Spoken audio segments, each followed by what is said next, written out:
আসসালামু আলাইকুম ওরহমতুল্লাহি ওবরাকাতু। প্রিয় বালিয়াডাঙ্গি ইসলামিক টিভি শ্রোতা ও বন্ধুরা, আশা করি আপনারা ভালো আছেন। আজকে যে গল্পটি আপনারা শুনতে যাচ্ছেন, গল্পটির নাম হচ্ছে প্রেম অন্ধপ্রেম 2 শেষ পর্ব। আর আমি আছি আপনাদের সঙ্গে মোহাম্মদ লুবান। এডিট পরিচালনায় রয়েছেন মঞ্জুর আলম, আর গল্পটি লিখেছেন শবনাজ হোসেন মুন। গল্পটি যদি আপনাদের ভালো লেগে থাকে, লাইক কমেন্ট করে চ্যানেলটি সাবস্ক্রাইব করতে ভুলবেন না। তো চলুন বেশি দেরি না করে গল্পে যাওয়া যাক। সলিল হেসে বলল, বাদশার এখন পুরনো বেগমের জন্য সময় নেই, তিনি নতুন বেগম নিয়ে ব্যস্ত। কাছে এসো, আজ আমি তোমাকে প্রাসাদ থেকে নিয়ে আমার প্রাসাদে গিয়ে বিবাহ করব। শীতল চিৎকার করতে লাগল। তার চিৎকার চেঁচামেচি বিবাহের ঝাঁকঝমকে ধামাচাপা হয়ে গেল। শীতলের শরীরে সাপের বিষের প্রতিক্রিয়া দেখা দিল। সে জ্ঞান হারাল। শীতল বেশ কিছুক্ষণ পর চোখ মেলল। ভাষা ভাষা সে কাউকে দেখতে পেল, কারো স্পর্শ পেল। খুব চেনা লাগছে। রাজ জমিনে শীতলের মাথা কোলে নিয়ে বসে আছে, শীতলকে ডাকছে। বেগম, আমার প্রিয় বেগম, চোখ মেলো। সলিল একপাশে পড়ে আছে। সে যথেষ্ট জখম। তার চোখ দুটো সম্মুখে দাঁড়িয়ে থাকা অসম্ভব রূপবতী নারীর দিকে, যে তাকে শীতলকে প্রাসাদ থেকে নিয়ে যেতে বাধা দিয়েছে, তাকে জখম করেছে। সেই নারীর দিকে আরেকজনের দৃষ্টি আটকে রয়েছে। সে হলো বাদশাহ ধীরাজ। তার বিশ্বাস হচ্ছে না তার বেগম ওরফে একমাত্র পুত্র রাজের জন্মদায়িনী মা সম্মুখে দাঁড়িয়ে আছে। এ পর্যায়ে ধীরাজ মন্ত্রমুগ্ধের মতো এগিয়ে গেল আর নিজের বেগমকে জড়িয়ে ধরল। শীতল অস্পষ্ট স্বরে বলল, আপনার বিবাহ কি হয়েছে? না, আমার একটি বিবাহ হয়েছে, সেটা আমার একমাত্র প্রিয় বেগমের সাথে। শীতল রাজের পেছনে রামামকে দেখতে পেল। রামাম তাকে ভরসা দিল সবকিছু নিয়ন্ত্রণে আছে। লায়লা তার বাবা ধীরেনের বুকে রেখে মুখ রেখে কাঁদছে। রাজ বলল, প্রিয় ভাই রামাম বিবাহের স্বাক্ষরের মুহূর্তে আমাকে সকল কিছু অবগত করেছে, সকল ষড়যন্ত্রের কথা জানিয়েছে। তোমাকে লায়লার সমুদ্রের ভয়ঙ্কর প্রাণীদের মধ্যে ফেলা থেকে এখন পর্যন্ত সবকিছু বলেছে। এছাড়া সলিলের আমাদের প্রথম ফুলসজ্জা থেকে এখন পর্যন্ত সকল কুকর্ম সম্পর্কে আমি অবগত। বলতে বলতে রাজ ক্রোধে লাল হয়ে গেল। সে গর্জে উঠে বলল, ওদের এত বড় সাহস! ওরা আমার বেগমের ক্ষতি করতে চেয়েছে। সলিলের কি করে এত বড় সাহস হলো যে সে আমার পাক পবিত্র বেগমের গায়ে স্পর্শ করার স্পর্ধা করেছে? রাজ নিজেকে সামলাতে পারছে না। সে সলিলের দিকে ক্রোধে দৃষ্টিতে তাকিয়ে আছে। রাজ শীতলকে জমিনে রেখে সলিলের দিকে এগিয়ে গেল। সলিল ভয়ে মুর্শিয়ে গেল। এখনই তাকে রাজ হাজার টুকরো করে হত্যা করবে। রাজ নিজের মায়ের কণ্ঠ শুনতে পেল। প্রিয় পুত্র মেরাজ, আমাদের বৌমার অবস্থা শোচনীয়। তার শরীর নীলবর্ণ ধারণ করেছে। মনে হচ্ছে বিষাক্ত বিষ বৌমার শরীরে প্রবেশ করেছে। রাজ দৌড়ে শীতলের কাছে গেল। শীতলের চোখ বন্ধ। লায়লা পাগলের মতো হাসছে। এক পর্যায়ে বলল, যা আমার হয়নি তা পাওয়ার স্বাদ আমি মানব শাহজাদিকে পেতে দেব না। আমার পোষা বিষাক্ত সাপ ওকে কামড় দিয়েছে। এর থেকে বাঁচার কোনো উপায় নেই। এতক্ষণে বোধহয় ও তার আল্লাহর কাছে চলে গেছে। লায়লা পাগলের মতো হাসছে। রাজ তার দিকে তীব্র দৃষ্টি নিয়ে তাকাল। আল্লাহর রসুল সাল্লাল্লাহু আলাইহি ওয়াসাল্লামের বাণী, ইসলামের স্তম্ভ হচ্ছে 5টি, মুখে স্বীকার এবং কাজে পরিণত করাই হচ্ছে ঈমান, এবং তা বৃদ্ধি পায় ও হ্রাস পায়। হাদিস নং 1। আল্লাহ তাআলা বলেন, যাতে তারা তাদের ঈমানের সঙ্গে ঈমান মজবুত করে নেয়। সূরা ফাথ 48-4। আমরা তাদের সৎ পথে চলার শক্তি বাড়িয়ে দিয়েছিলাম। সূরা কাহাফ 18-13। এবং যারা সৎ পথে চলে আল্লাহ তাদের অধিক হেদায়েত দান করেন। সূরা মরিয়ম 19-76। এবং যারা সৎ পথে অবলম্বন করে আল্লাহ তাদের হেদায়েত বাড়িয়ে দেন এবং তাদের সৎ পথে চলার শক্তি বাড়িয়ে দেন। সূরা মুহাম্মদ 47-17। যাতে মুমিনদের ঈমান বেড়ে যায়। সূরা মুদ্দাসির 74-31। আল্লাহ তাআলা আরও বলেন, এটা তোমাদের মধ্যে কার ঈমান বাড়িয়ে দিল? যারা মুমিন, এ তো তাদের ঈমান বাড়িয়ে দেয়। সূরা আত-তাওবা 9-124। এবং তার বাণী, সুতরাং তোমরা তাদের ভয় করো, এ কথা তাদের ঈমানের দৃঢ়তা বাড়িয়ে দিল। সূরা আল ইমরান 3-173। আর এতে তাদের ঈমান ও আনুগত্যই বাড়ল। সূরা আহজাব 33-17। এতে তাদের ঈমান ও আনুগত্য আরও বৃদ্ধি পেল। সূরা আহজাব 33-22। আর আল্লাহর জন্য ভালোবাসা ও আল্লাহর জন্য ঘৃণা করা ঈমানের অংশ। ওমর ইবনু আব্দুল আজিজ রহিমাহুল্লাহ আদি ইবনে আদি রহিমাহুল্লাহের নিকট এক পত্রে লিখেছিলেন যে ঈমানের কতকগুলো ফরজ, কতকগুলো হুকুম আহকাম, বিধি নিষেধ এবং সুন্নত রয়েছে। যে এগুলো পূর্ণভাবে আদায় করে তার ঈমান পূর্ণ হয়, আর যে এগুলো পূর্ণভাবে আদায় করে না তার ঈমান পূর্ণ হয় না। আমি যদি বেঁচে থাকি তাহলে অচিরেই এগুলো তোমাদের নিকট ব্যক্ত করব, যাতে তোমরা তার উপর আমল করতে পারো। আর যদি আমার মৃত্যু হয় তাহলে জেনে রাখো, তোমাদের সাহচর্যে থাকার জন্য আমি আকাঙ্ক্ষিত নই। ইব্রাহিম আলাইহিসসালাম বলেন, তবে এ তো কেবল চিত্ত প্রশান্তির জন্য। সূরা বাকারা 2:260। মুয়াজ রাজিয়াল্লাহু তাআলা আনহু বলেন, এসো আমাদের সঙ্গে বসো, কিছুক্ষণ ঈমানের আলোচনা করি। ইবনে মাসুদ রাজিয়াল্লাহু তাআলা আনহু বলেন, ইয়াকিন হলো পূর্ণ ঈমান। ইবনে ওমর রাজিয়াল্লাহু তাআলা আনহু বলেন, বান্দা প্রকৃত তাকওয়ায় পৌঁছতে পারে না যতক্ষণ না সে মনে যে বিষয়ে সন্দেহের সৃষ্টি হয় তা পরিত্যাগ করে। মুজাহিদ রাহিমাহুল্লাহ এ আয়াতের ব্যাখ্যায় বলেন, অর্থাৎ হে মুহাম্মদ, আমি আপনাকে এবং নূহকে একই ধর্মের আদেশ করেছি। সূরা শুরা 42:13। ইবনে আব্বাস রাজিয়াল্লাহু তাআলা আনহু বলেন, অর্থাৎ পথ ও পন্থা। সূরা আল মাইদা 5:48। দেখার বিষয় ঈমান কতটা মজবুত হতে পারে বান্দার মনে। বেগম মাওয়া সহস্র বছর ধরে কারাগারে থেকেও তার ঈমান কোনো প্রকার আঘাতপ্রাপ্ত হয়নি, বরং ঈমান মজবুত হয়েছে। রাজ তার মাকে জড়িয়ে আছেন। বেশ খানিকটা সময় পার হয়ে গেল, তবুও কেউ কাউকে ছাড়ছে না। রাজের মা বেগম মাওয়া পুত্রের মাথায় হাত বুলিয়ে বুলিয়ে বারবার আদুরে স্বরে বলছে, আমার চোখের মণি, কলিজার টুকরো, 7 রাজার ধন, আমার বাবা মেরাজ। রাজও প্রত্যুত্তরে ব্যাকুল হয়ে বলছে, আমার আম্মা যান, আমার আম্মা যান। মাতা পুত্রের মিলনাত্মক দৃশ্য দেখে চোখের পানি পড়ছে বাদশাহ ধীরাজের। সে চোখের পানি আড়াল করতে ব্যস্ত। তার চোখের পানি কেউ দেখলে মান সম্মান কিছু থাকবে না। মাতা পুত্রের মিলনের দৃশ্য বেশিক্ষণ স্থানই হল না। হেকিমা সাহেবা সংবাদ দিয়েছে, শীতলের অবস্থা ভালো না। শীতল রাজের কক্ষের পালঙ্কে আছে। তাকে ঘিরে একঝাঁক হেকিমার দল। তারা সবাই তাদের বেগম রানীকে সুস্থ করে তোলার জন্য আপ্রাণ চেষ্টা চালাচ্ছে। রাজ শীতলের হাত স্পর্শ করল, তার দিকে এক দৃষ্টিতে তাকিয়ে রইল। শীতলের সারা শরীর নীল হয়ে গেছে। হেকিমারা তাকে জানালেন, শীতলের শরীরে বিষাক্ত সাপের বিষ, এমন এক বিষ যার প্রতিক্রিয়া তৎক্ষণাৎ দেখা যায় না। ধীরে ধীরে এই সাপের বিষ কাজ করা শুরু করে এবং শরীরের প্রতিটি কণায় কণায় মিশে যায়। রাজ স্বাভাবিকভাবে বলল, বাঁচার সম্ভাবনা কতটুকু? খুব অল্প। সেই অল্প কতটুকু? সত্যি বলতে বাঁচা অসম্ভব। এই সাপের বিষ থেকে এখন পর্যন্ত কেউ বাঁচতে পারেনি। একমাত্র কোনো অলৌকিক কাণ্ড ঘটলেই সম্ভব।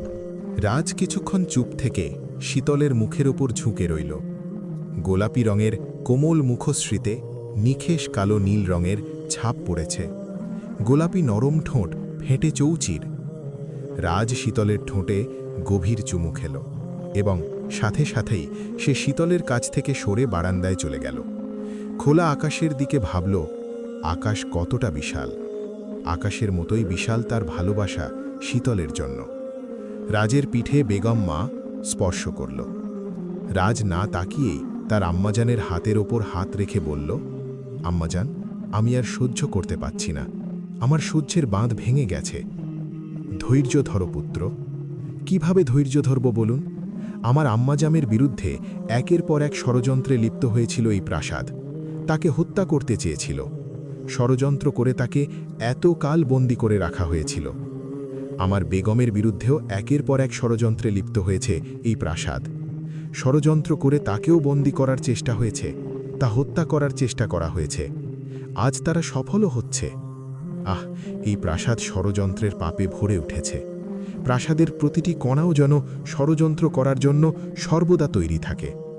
পুত্র মেরাজ, শান্ত হও। আল্লাহ আমাদের পরীক্ষা করার জন্য এত বিপদ দিয়েছেন। তিনি দেখতে চান এত কিছুর পরও আমাদের ঈমান ঠিক অটল থাকে নাকি। এত ষড়যন্ত্রের পরেও আমার ঈমান অটল আছে, বরং আরও মজবুত হয়েছে। আশা করছি তোমার আর বৌমার ঈমানও অটল থাকবে। রাজ নিজের চোখের পানি মুছে ক্রোধের আগুনে জ্বলতে জ্বলতে কক্ষ থেকে বের হয়ে কারাগারের দিকে রওনা হয়েছে। শীতলকে নিয়ে ব্যস্ত থাকায় সলিল পালিয়েছে। লায়লাকে প্রাসাদের সাধারণ কারাগারে রাখা হয়েছে। লায়লা কারাগারের ভেতর থেকে আর্তনাদ করছে বের হওয়ার জন্য। কারাগারের দরজার ওপাশ থেকে দুহিরেন কন্যাকে সান্ত্বনা দিচ্ছে ধীরেন। লায়লা চিৎকার করে বলছে, আমি কোহকাফ শাহজাদি, রাজবংশের সদস্য। আমাকে কারাগারের গ্লানিতে কেউ ঠেলে দিতে পারে না। আব্বাজান, আপনি কেন চুপ করে আছেন? রাজকে গিয়ে বলুন আমাকে ছেড়ে দিতে। আমি রাজবংশের সম্মান। রাজ কারাগারে উপস্থিত হয়ে বলল, অপরাধী যে কেউ হোক তাকে কারাগারে নিক্ষেপ করা হবে, কঠোর শাস্তি দেওয়া হবে। রাজের উপস্থিতিতে ধীরেন ভয়ে চুপসে গেল। স্বয়ং বাদশাহ কারাগারে উপস্থিত হয়েছে মানে লক্ষণ ভালো না, অনর্থ ঘটবে আজ কারাগারে। রাজা ধীরেন কন্যার কথা ভেবে সাহস করে বলল, প্রিয় বাদশাহ, আমার কন্যা ছোট, অবুঝ কন্যা পুত্ররা নানান সময় ভুল করে থাকেন, তাদের ভুলগুলো শুধরিয়ে নেওয়া উচিত। শাহজাদি এখনও অবুঝ কন্যা, তাকে আরেকবার সুযোগ দেওয়া প্রয়োজন। রাজ ধীরেনের সম্মুখে দাঁড়াল। ধীরেন একটু পিছিয়ে গেল। রাজ তার চোখে চোখ রেখে বলল, আপনার কন্যা ছোট, কিন্তু আপনি তো বড়। আপনার ছোট কন্যা কাজগুলো অনেক বড় বড় করেছে। আপনার অবুঝ কন্যাকে সঠিক রাস্তা দেখানো অভিভাবক হিসেবে আপনার দায়িত্বে ছিল। তার ভুলগুলো আপনার শুধরানোর কথা, কিন্তু তা না করে উল্টো ভুলগুলো করতে তাকে আপনি উৎসাহ দিয়েছেন। শাহজাদি ষড়যন্ত্রের পর ষড়যন্ত্র করে চলেছে, তখন আপনি তাকে সুযোগ দিয়েছিলেন তাকে এসব থেকে সরে আসতে। শাহজাদি যতটা অপরাধী ততটা আপনিও অপরাধী, আপনাকেও শাস্তি দেওয়া উচিত। ধীরেন ঢোক গিলল। লায়লা চিৎকার করে বলল, সামান্য মানব শাহজাদির জন্য তুমি জিন শাহজাদিকে অপমান করতে পারো না রাজ। শাহজাদি একটা ডাইনি, জাদু করিনি। ও তোমাকে জাদু করে রেখেছে বিধায় তুমি তোমার আসল ভালোবাসাকে দূরে ঠেলে দিয়েছ। একদম চুপ। আমার বেগম সম্পর্কে আর একটিও অযাচিত কথা শুনব না। শাহজাদি তোমার পাপের সীমা নেই। অন্যায় করতে করতে তোমার হৃদয় পাপে পূর্ণ। তোমার কৃতকর্মের জন্য আফসোস করো, অনুতপ্ত হও। না, আমি চুপ করব না, তোমাকে শুনতে হবে আমি যা বলবো। তোমার ডাইনি বেগমকে আমি বারবার হত্যা করতে চেয়েছি, কখনো সমুদ্রে ফেলে, কখনো খাবারে বিষ মিশিয়ে, কখনো সাপের কামড়ে হত্যা করতে চেয়েছি। আমি তার চরম সর্বনাশ করার জন্য সলিল ভাইজানকে লেলিয়ে দিয়েছি। এগুলোর জন্য আমি একটুও আফসোস বোধ করছি না, বরং ষড়যন্ত্রগুলো সফল হয়নি বলে আমি আফসোস করছি। অনুতপ্তের কোনো প্রশ্নই আসে না। রাজের দুই হাত মুষ্টিবদ্ধ হয়ে আছে।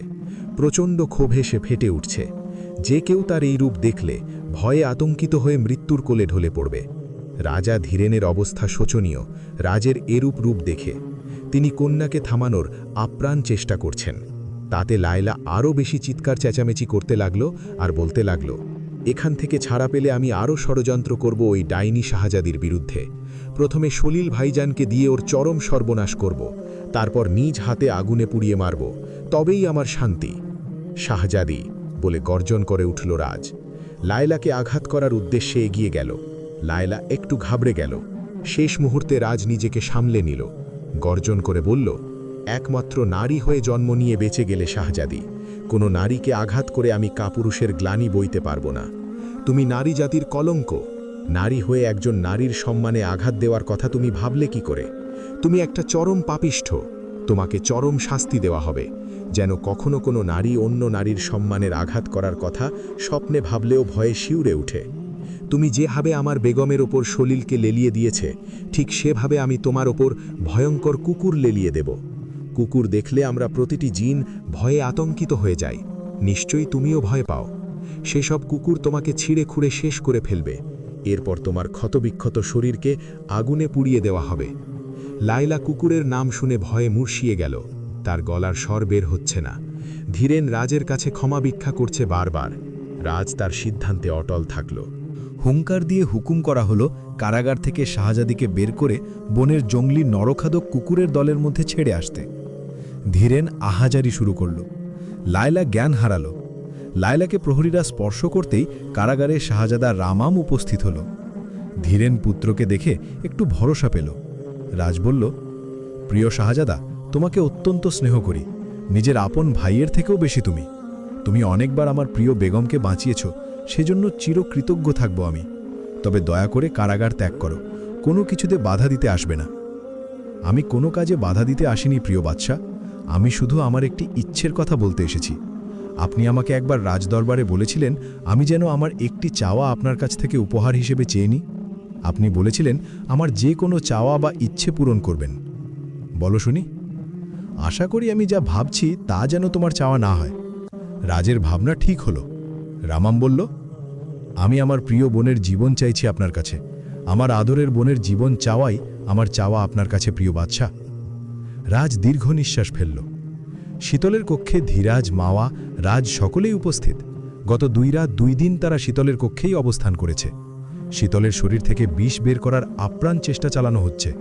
শীতলের চিকিৎসার জন্য সকল জিন নগরী থেকে বিশেষ সব বড় বড় হেকিমাগণকে প্রাসাদে আনানো হচ্ছে। পুরো পালঙ্কে পর্দা টানানো। পর্দার ওপাশ থেকে রাজ শীতলের নীল বর্ণের চেহারা দেখতে পাচ্ছে। সকল হেকিমাগণ হঠাৎ দাঁড়িয়ে পড়ল। রাজও বিস্ময়করভাবে দাঁড়াল।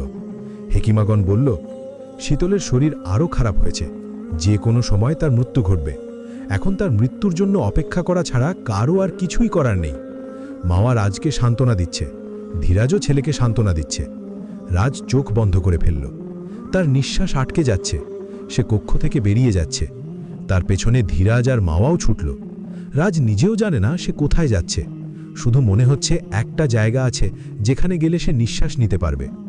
রাজের অবধারিত মন তাকে শীতলের পূর্বের কক্ষে নিয়ে গেল। রাজ ভেতর থেকে দরজা বন্ধ করে দিল। বাহির থেকে দরজায় তার জন্য চিন্তিত মাতাপিতা কড়া নাড়ছে। সে কক্ষের চারপাশে চোখ বুলাল। সব কিছুতেই শীতলের অস্তিত্ব। শীতলের জায়নামাজ জমিনে বিছিয়ে সে ইবাদতে মশগুল হয়ে পড়ল। দুনিয়ার কোনো কিছুতেই যেন তার খেয়াল নেই। এক মনে এসে কিছুক্ষণ নামাজ পড়ছে, আবার কিছুক্ষণ কুরআন তেলাওয়াত করছে। তার কুরআন তেলাওয়াত পুরো প্রাসাদ মুখরিত হয়ে উঠেছে। প্রাসাদের প্রতিটি কোণায় কোণায় প্রতিধ্বনি হচ্ছে তেলাওয়াত। রাজের সাথে তাল মিলিয়ে প্রাসাদের নগরের আল্লাহর প্রতি ঈমান আনা সমস্ত মুসলিম জিন পুত্র ও পরীরাও কুরআনে তেলাওয়াতে মশগুল হয়ে উঠল। পুরো কোহকাফ নগরী আজ কুরআন তেলাওয়াতে মুখরিত। কোহকাফের প্রতিটি কোণায় আজ পবিত্র কুরআনের প্রতিটি পবিত্র শব্দ ধ্বনিতি ভেসে উঠেছে। বিরল এই সংবাদ শুনে সমস্ত জিন রাজ্য থেকে জিন ও পরীরা কোহকাফে ভিড় জমিয়েছে। প্রাসাদকে ঘিরে রেখেছে অসংখ্য পরী। 3 দিন পর রাজের কানে সংবাদ এলো, তার প্রাণপ্রিয় বেগম চোখ মেলেছে। সংবাদ পাওয়ার পর শোকরানার নামাজ আদায় করে তবেই সে কক্ষ থেকে বের হলো। শীতলের ধ্যান ফিরলেও সে অত্যন্ত দুর্বল, নড়াচড়া করার শক্তি তার নেই। রাজ শীতলকে নিজের বুকের মধ্যে জড়িয়ে নিল। মনে হচ্ছে তাকে নিজের বুকের মধ্যে লুকিয়ে ফেলতে। রাজ শীতলের কোমরে হাত রেখে অন্য হাতে তার মুখে হাত বুলাচ্ছে। এই তো পূর্বের ন্যায় তার বেগমের শরীর কোমল, নরম, তুলতুলে হয়ে আছে। তার বেগমের গায়ের রং পূর্বের ন্যায় গোলাপি রং ধারণ করছে। মুখশ্রীতে আর ঠোঁটে গোলাপি আভা ফুটে উঠেছে। রাজ শীতলকে নাক কুচকে সুখে দেখল। তার শরীরের পূর্বের সুবাসিত গন্ধটাও পাওয়া যাচ্ছে। রাজ শীতলের কপালে চুমু খেল। শীতল অস্পষ্ট অভিমানী স্বরে রাজের কানে কানে বলল, পুরনো বেগমের কাছে কি নতুন বেগমের কাছে গেলেই হয়? তার সাথে ফুলসজ্জা করলেই হয়? রাজ মুচকি হেসে শীতলের কানে কানে বলল, পুরনো জিনিসের নেশা নতুন জিনিসে পাওয়া যায় না। আর আমি নতুন পুরাতন বুঝি না। আমি আমার একমাত্র বেগমের কাছেই আছি আর সারা জীবন থাকব। এবং আমার একমাত্র বেগম চাইলে আজকেই ফুলসজ্জাটা সেরে ফেলব। চলো বেগম, ফুলসজ্জা সেরে ফেলা যাক। শীতল একটু আতঙ্কিত হয়ে বলল, আমি অসুস্থ, আমার মাথা ঘুরছে, যে কোনো সময় আমি জ্ঞান হারাতে পারি। আমার কেমন কেমন যেন লাগছে, আমি জ্ঞান হারালাম। কথাটা বলার পরই শীতল জ্ঞান হারানোর অভিনয় করে পালঙ্কে পড়ার দারুণ অভিনয় করল। রাজ গম্ভীর গলায় বলল, জ্ঞান ফেরানোর চমৎকার এক ঔষধ আছে আমার কাছে। মুহূর্তেই জ্ঞান ফেরানো সম্ভব যে কারো। কথাটা শেষ করেই রাজ শীতলের সুরসুরি দিতে থাকল। শীতল না না করে হাসতে হাসতে চিৎকার করছে।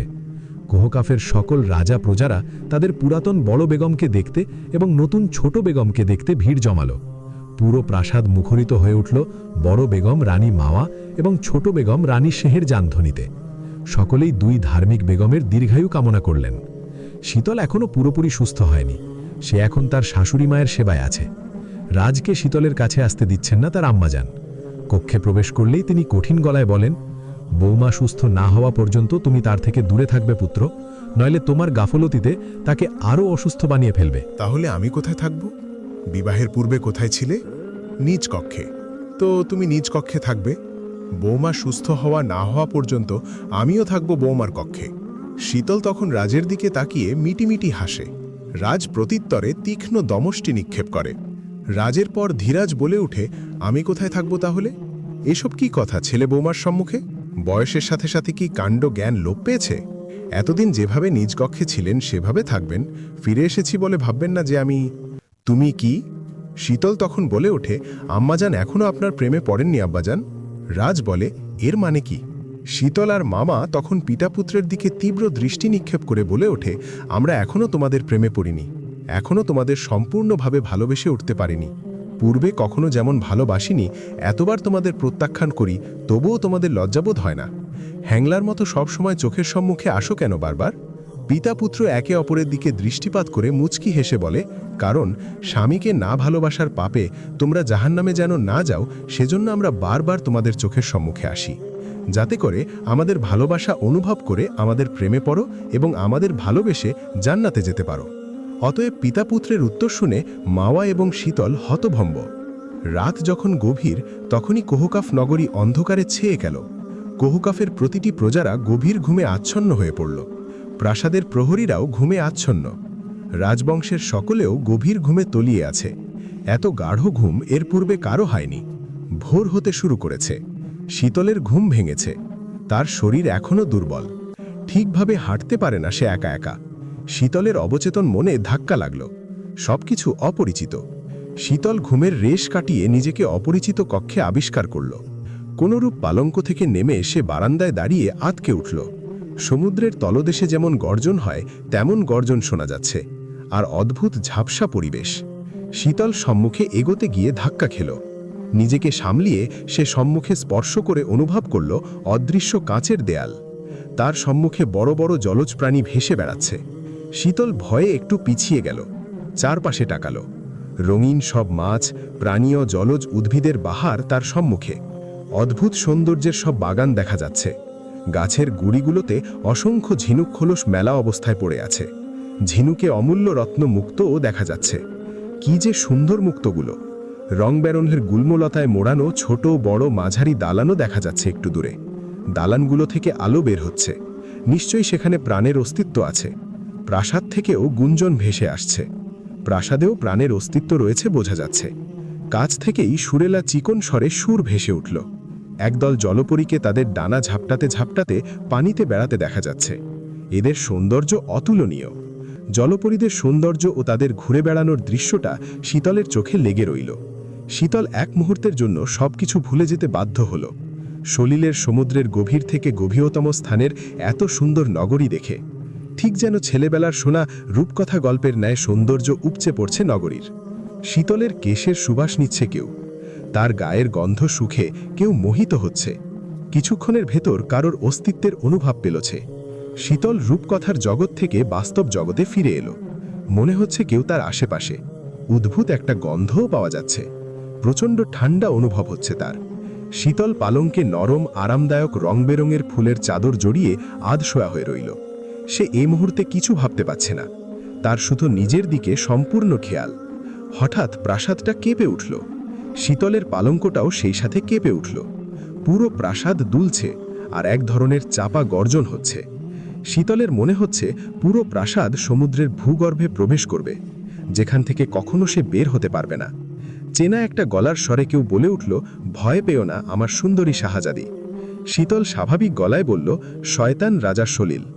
সলিল হাসতে হাসতে দৃশ্যমান হল। পূর্বের চেয়েও তাকে খুব প্রাণবন্ত লাগছে। মনে হচ্ছে তার বয়স কমে গেছে। তুমি কোনো অবস্থাতেই ভয় পাও না, স্বাভাবিক থাকো। তোমার এই গুণের জন্যই তোমাকে এতটা ভালোবাসি আমি। প্রিয় শাহজাদি, তোমাকে স্বাগতম আমার এই সমুদ্রের তলদেশের কুয়াশাচ্ছন্ন নগরীতে। বাদশাহ কোথায়? তার সঠিক স্থানে তাকে রাখা হয়েছে। তাকে যথাযথ আপ্যায়ন করা হয়েছে। যা কিছুই হোক, সে তো বাদশাহ। তাকে যথেষ্ট সম্মান দেওয়া হয়েছে এবং হবে, কথা দিলাম তোমাকে প্রিয় শাহজাদি। রাজের ঘুম কিছুক্ষণ পূর্বে ভেঙেছে। তার মনে হচ্ছে সে কোনো স্বপ্ন দেখছে। বারবার চোখ বন্ধ করছে আর খুলছে। সে নিজেকে সমুদ্রের তলদেশে আবিষ্কার করেছে। তার সম্মুখে ভয়ঙ্কর জলজ প্রাণীরা ঘুরে বেড়াচ্ছে। প্রাণীদের আর তার মধ্যে অদৃশ্য স্বচ্ছ কাঁচের দেয়াল। ধার থেকে দেখলে মনে হবে শুধু পানির মধ্যে সে পড়ে আছে একদল হিংস্র প্রাণীদের সাথে। জায়গা সমুদ্রের তলদেশের কোনো আস্থানায় তা সে বুঝতে পারছে। চারদিক নীল পানি ও কুয়াশাচ্ছন্ন, সব কিছু ঝাপসা। এখন ভাববার বিষয় সে এখানে কিভাবে এলো। যতদূর মনে আছে, রাতে প্রাসাদে উৎসবের আয়োজন করা হয়েছিল তার মাতা বেগম মাওয়া ফিরে আসার জন্য ও তার বেগমের সুস্থতার জন্য। পুরো নগরীর রাজা প্রজারা উৎসবে আমন্ত্রিত ছিল। বিশেষ করে এক শরবত পান করার মাধ্যমে উৎসব শুরু হয়েছিল। শরবত পান করার পর থেকেই সকলের মাথা ভার ভার লাগছিল। তারপর আর কিছু তার মনে নেই।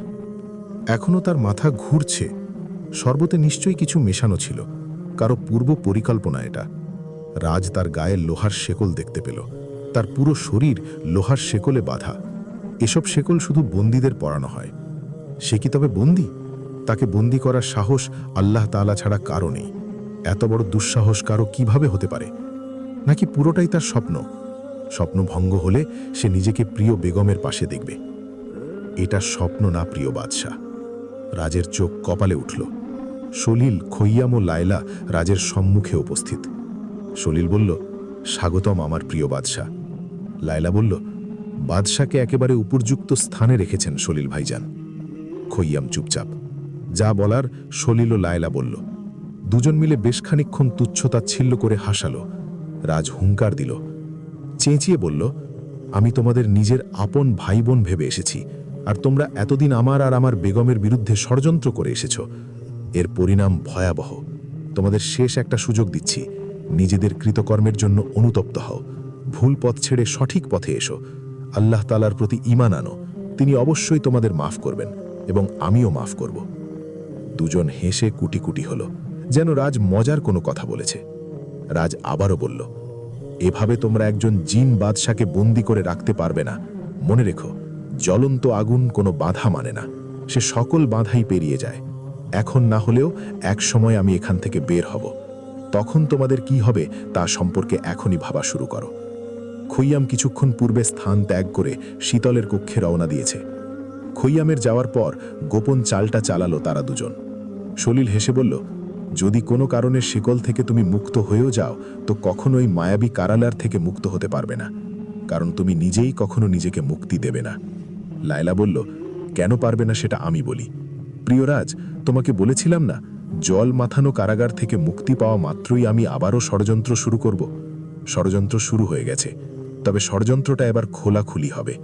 তুমি যদি নিজেকে শেকল থেকে মুক্ত করার চেষ্টাও করো তো? রাজ গর্জন করে বলল, তো? শাহজাদির চরম সর্বনাশ হবে ভাইজান সলিলের দ্বারা। রাজ হুঙ্কার দিয়ে উঠল। রাগে ক্ষোভে তার শরীর জ্বলে উঠেছে। প্রিয় রাজ, শান্ত হও। তুমি যদি নিজেকে মুক্ত করে শাহজাদি নিয়ে এখান থেকে পালানোর চেষ্টা করো, তো শাহজাদি নিজের সম্মান হারাবে। এটাই হবে তোমার আর শাহজাদির চরম শাস্তি ও জীবিত মৃত্যুদণ্ড। রাজ পূর্বের চেয়েও বেশি জোরালোভাবে হুঙ্কার দিল। তার হুঙ্কারে যেন চারপাশ কেঁপে উঠল। আহা, কথা শেষ হয়নি, পুরোটা শুনেই হুঙ্কার দিও। তুমি যদি নিজেকে মুক্ত না করার চেষ্টা করো, তো শাহজাদিকে সম্মানের সাথে বিবাহ করবে ভাইজান সলিল। বাকিটা জীবন ভাইজানের স্ত্রীর অধিকার পেয়ে সম্মানের সাথে সুখে থাকবে শাহজাদি। খামোশ, এত বড় সাহস! বাদশার সম্মুখে তার বেগমের অন্যত্র বিবাহের কথা চিন্তা করো। সলিল এবার গম্ভীর গলায় বলল, শাহজাদি আমার না তো কারো না। তুমি যদি নিজেকে মুক্ত করে শাহজাদিকে আমার কাছ থেকে নিয়ে যাওয়ার চেষ্টার কথা ভাবলেও আমি কঠিন পদক্ষেপ নেব। শাহজাদি তার সম্মান হারাবে। আর যদি নিজেকে নিজে বন্দি করে রাখো, তবে শাহজাদিকে সম্মানের সাথে আমার বেগম বানাবো। তাছাড়া তোমার পিতামাতাও আমাদের হাতে বন্দী। এখন তোমার কাছে দুটি পথ, শাহজাদির সম্মান এবং শাহজাদির অসম্মান। কোনটা তুমি শাহজাদিকে দিতে চাও? রাজ নিজেকে বহু কষ্টে সামলালো। সলিলের কাছে শীতল ছাড়াও তার পিতামাতা বন্দী। পরিস্থিতি বুঝে সিদ্ধান্ত নিতে হবে। তৎক্ষণাৎ একটি সিদ্ধান্ত হলো এখানে নিজেকে নিজেই বন্দি করে রাখা। রাজ শান্ত গলায় বলল, আমি বন্দি থাকব। আমার পিতামাতা এবং আমার বেগমের কোনো ক্ষতি তোমরা করো না। আহ, এভাবে নয়, হাঁটু গেড়ে বসে বোঝাও যে তুমি হার মেনেছ। সকল জিনদের বাদশাহ জিনরাজ আজ সলিল ও লায়লার সম্মুখে হাঁটু গেড়ে বসল। সলিল ও লায়লা আজ বড় তৃপ্ত হল। তারা দুজন স্থান ত্যাগ করার পূর্বে বলল, যদি সে ছলনা করে এখান থেকে পালানোর চেষ্টা করে, তবে চারপাশের পোষা প্রাণীগুলো তৎক্ষণাৎ তাদের তা অবগত করবে, এবং এরপর কি হবে তা নিশ্চয়ই রাজকে আর মনে করিয়ে দিতে হবে না। ওরা চলে যাওয়ার পর রাজ ভয়ঙ্কর হুঙ্কার ছাড়ল। তার হুঙ্কারের আওয়াজে চারপাশের প্রাণীগুলো আতঙ্কে ছুটতে লাগল, আর সমুদ্রের তলদেশ যেন কেঁপে উঠল। শীতলের কক্ষের সম্মুখে আওয়াজ হলো। শীতল দ্রুত নেকাব পরে নিল মুখশ্রীতে। খৈয়ামকে দেখে শীতল বেশ অবাক হল। খৈয়ান্ন সলিলের ন্যায় তার একান্ত গোপন চাল চালল। এগুলোর উত্তর জানাটা জরুরি নয়। আমি আপনাকে নিতে এসেছি শাহজাদি। দুই শত্রু তাদের নিজেদের মধ্যে হিসাব নিকাশে ব্যস্ত, আর আমি সেই সুযোগে আপনাকে নিয়ে ইয়েমেনে চলে যাব। এটা কখনো হতে দেবে না সলিল। গর্ধবটার ভার আমার উপর ছেড়ে দিন, আমি এখান থেকে পালানোর গোপন রাস্তা জানি। সলিলের কথা ছেড়ে দিলাম, কিন্তু বাদশার কথা ভুলে গেলেন কি করে? বাদশাহ কখনো আমাকে নিজের কাছ থেকে নিয়ে যেতে দেবে না। সে চিন্তা আপনাকে করতে হবে না। গর্ধব সলিল চতুরতার সাথে আসল কাজ করেছে। প্রাচীন নিয়মে সে জিনরাজকে বন্দী করে রেখেছে। নিজেকে সে কিছুতেই সেখান থেকে মুক্ত করতে পারবে না। আমাদের সবচেয়ে বড় বাধা দূর হয়েছে। বাদশাকে কেউ বন্দী করতে পারে না। তিনি প্রচণ্ড ক্ষমতাধর, আল্লাহর দিনদার বান্দা। একজন হত্যাকারী কিভাবে আল্লাহর বান্দা হতে পারে? মানে, উনি আমাদের ইয়েমেনের মহান বাদশাকে হত্যা করেছেন। আপনার পিতাকে কেড়ে নিয়ে আপনাকে এতিম বানিয়ে ছেড়েছে ওই পাপিষ্ঠা। শীতল হঠাৎ চুপ হয়ে গেল। মনে প্রচণ্ড ধাক্কা খেল। তার স্মৃতি জেগে উঠেছে। চোখের সম্মুখে তার বাবাকে হত্যা করেছে রাজ। দৃশ্যটা বারবার ভেসে উঠছে তার চোখে। ধারালো তলোয়ার দিয়ে শরীর থেকে আলাদা করে ফেলা হয়েছে তার বাবার মাথা। দৃশ্যটা ভেসে উঠতেই শীতল সহ্য করতে না পেরে চোখ বন্ধ করে ফেলল। রাজের উপর পুরনো ক্ষোভ তার মনে জেগে উঠেছে, প্রচণ্ড ক্ষোভ। ভুলে যাবেন না, শয়তান আসলে শয়তান হয়েই থাকে। ইবলিশ ছিল তার সময়ের শ্রেষ্ঠ ধার্মিক, কিন্তু তাতে কি লাভ হলো? দুষ্টু জিনের আসল রূপ বের হয়ে এলো, আর সে অভিশপ্ত হলো। জিনরাজও হলো ঠিক তেমন। সে তার আসল রূপ দেখিয়েছে। আপনার বাবাকে হত্যা করে তার পথের বড় কাঁটাকে সরিয়েছে। সে আপনাকে পেতে চায়, আপনার উপর আধিপত্য বিস্তার করে আপনার ঈমান নষ্ট করতে আনন্দ পায়।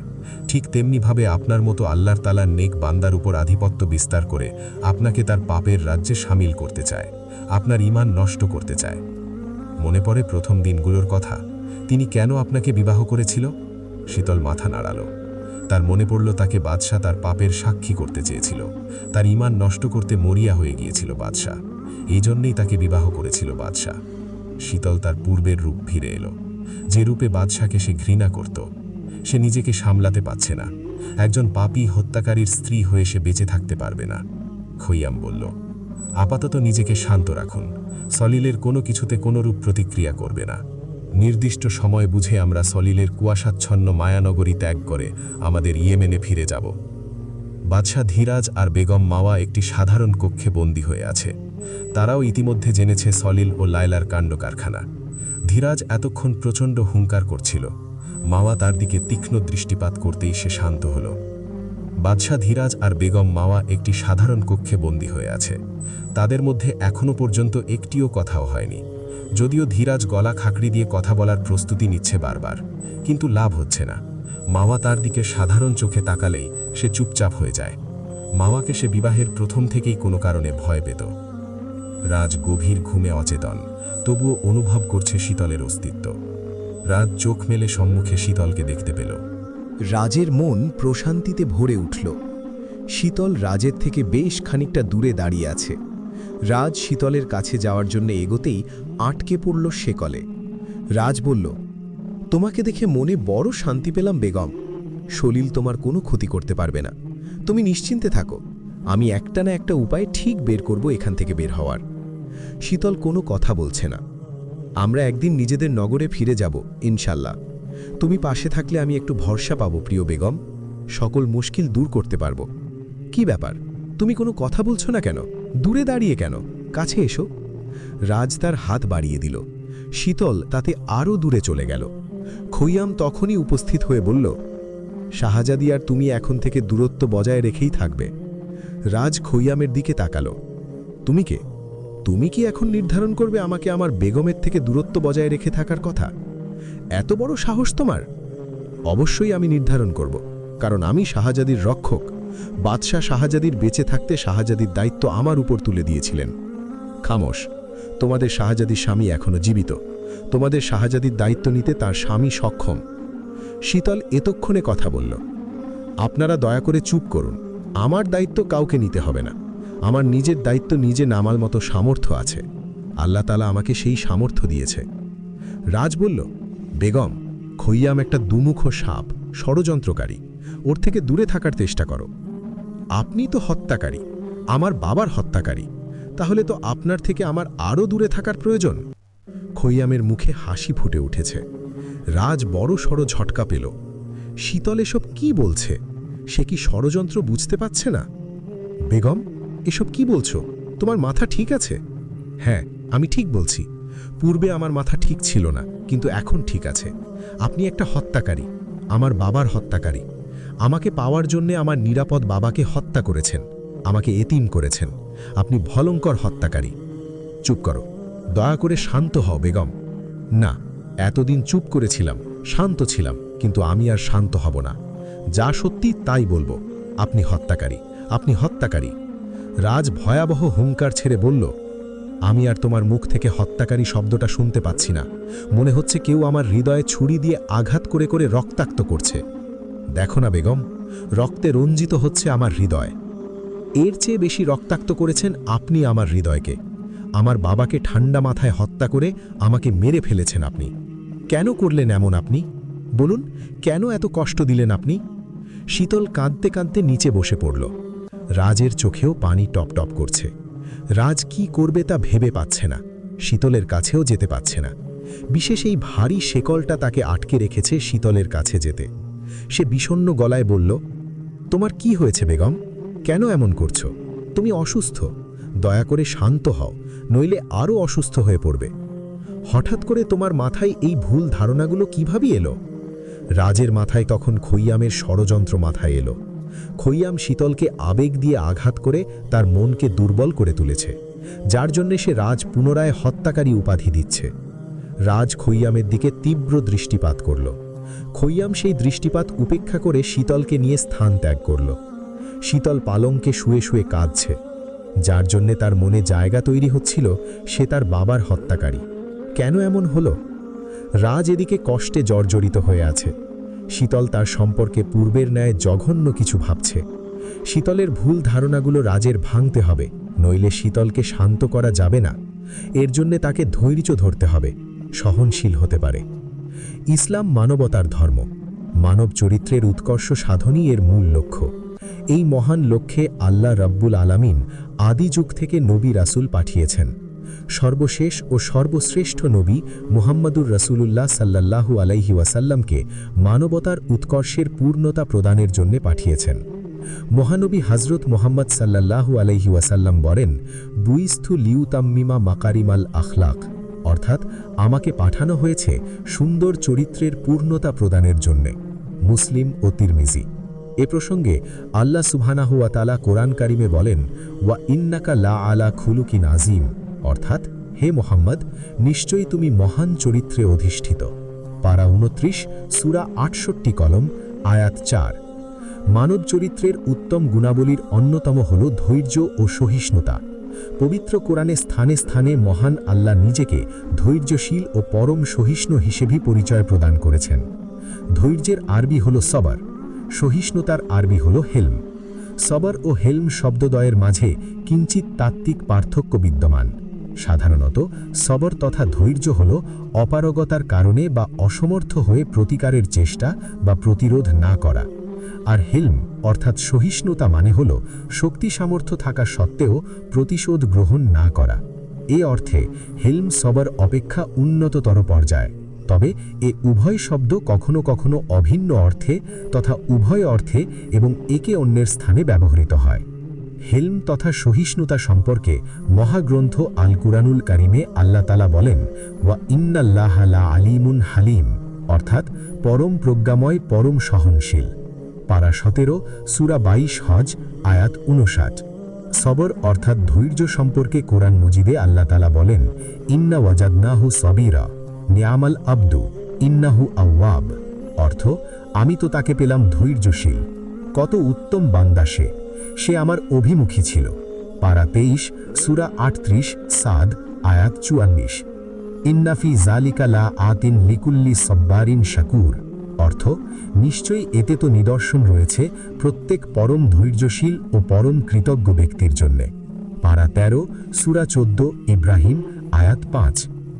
ধৈর্যের গুরুত্ব সম্পর্কে মহান আল্লাহ পবিত্র কুরআন মজিদে বলেছেন, মহাকালের শপথ, মানুষ অবশ্যই ক্ষতিগ্রস্ত, কিন্তু তারা নয় যারা ঈমান আনে ও সৎকর্ম করে এবং পরস্পরকে সত্যের উপদেশ দেয় ও ধৈর্যের উপদেশ দেয়।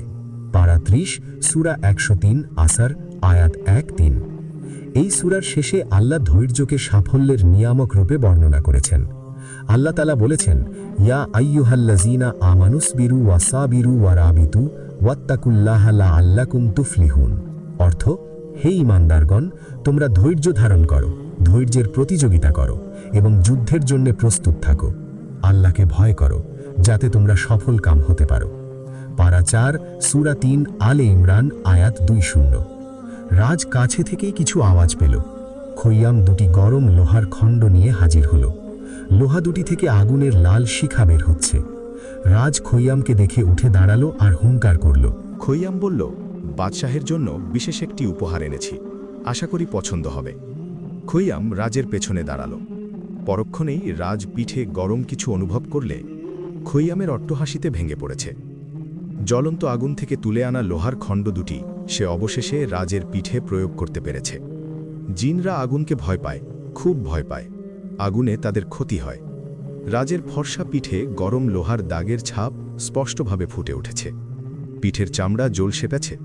খৈয়াম রাজের পেছন থেকে কানে কানে বলল, তুমি বেঁচে থাকতে শাহজাদিকে সুখ দিতে পারোনি, এবার মরে গিয়ে সুখ দাও। শাহজাদিকে আমি ছেলেবেলা থেকে ভালোবাসি। আমাদের বিবাহ ঠিক ছিল, কিন্তু মধ্যেখান থেকে তুমি এসে আমার সমস্ত আশা নিভিয়ে দিলে। শাহজাদি একসময় তোমাকে ঘৃণা করত, কিন্তু যখন দেখলাম শাহজাদি তোমার প্রতি দুর্বল হচ্ছে, তোমাকে ভালোবাসার চেষ্টা করছে, তখনই আমি মূল ষড়যন্ত্র করলাম।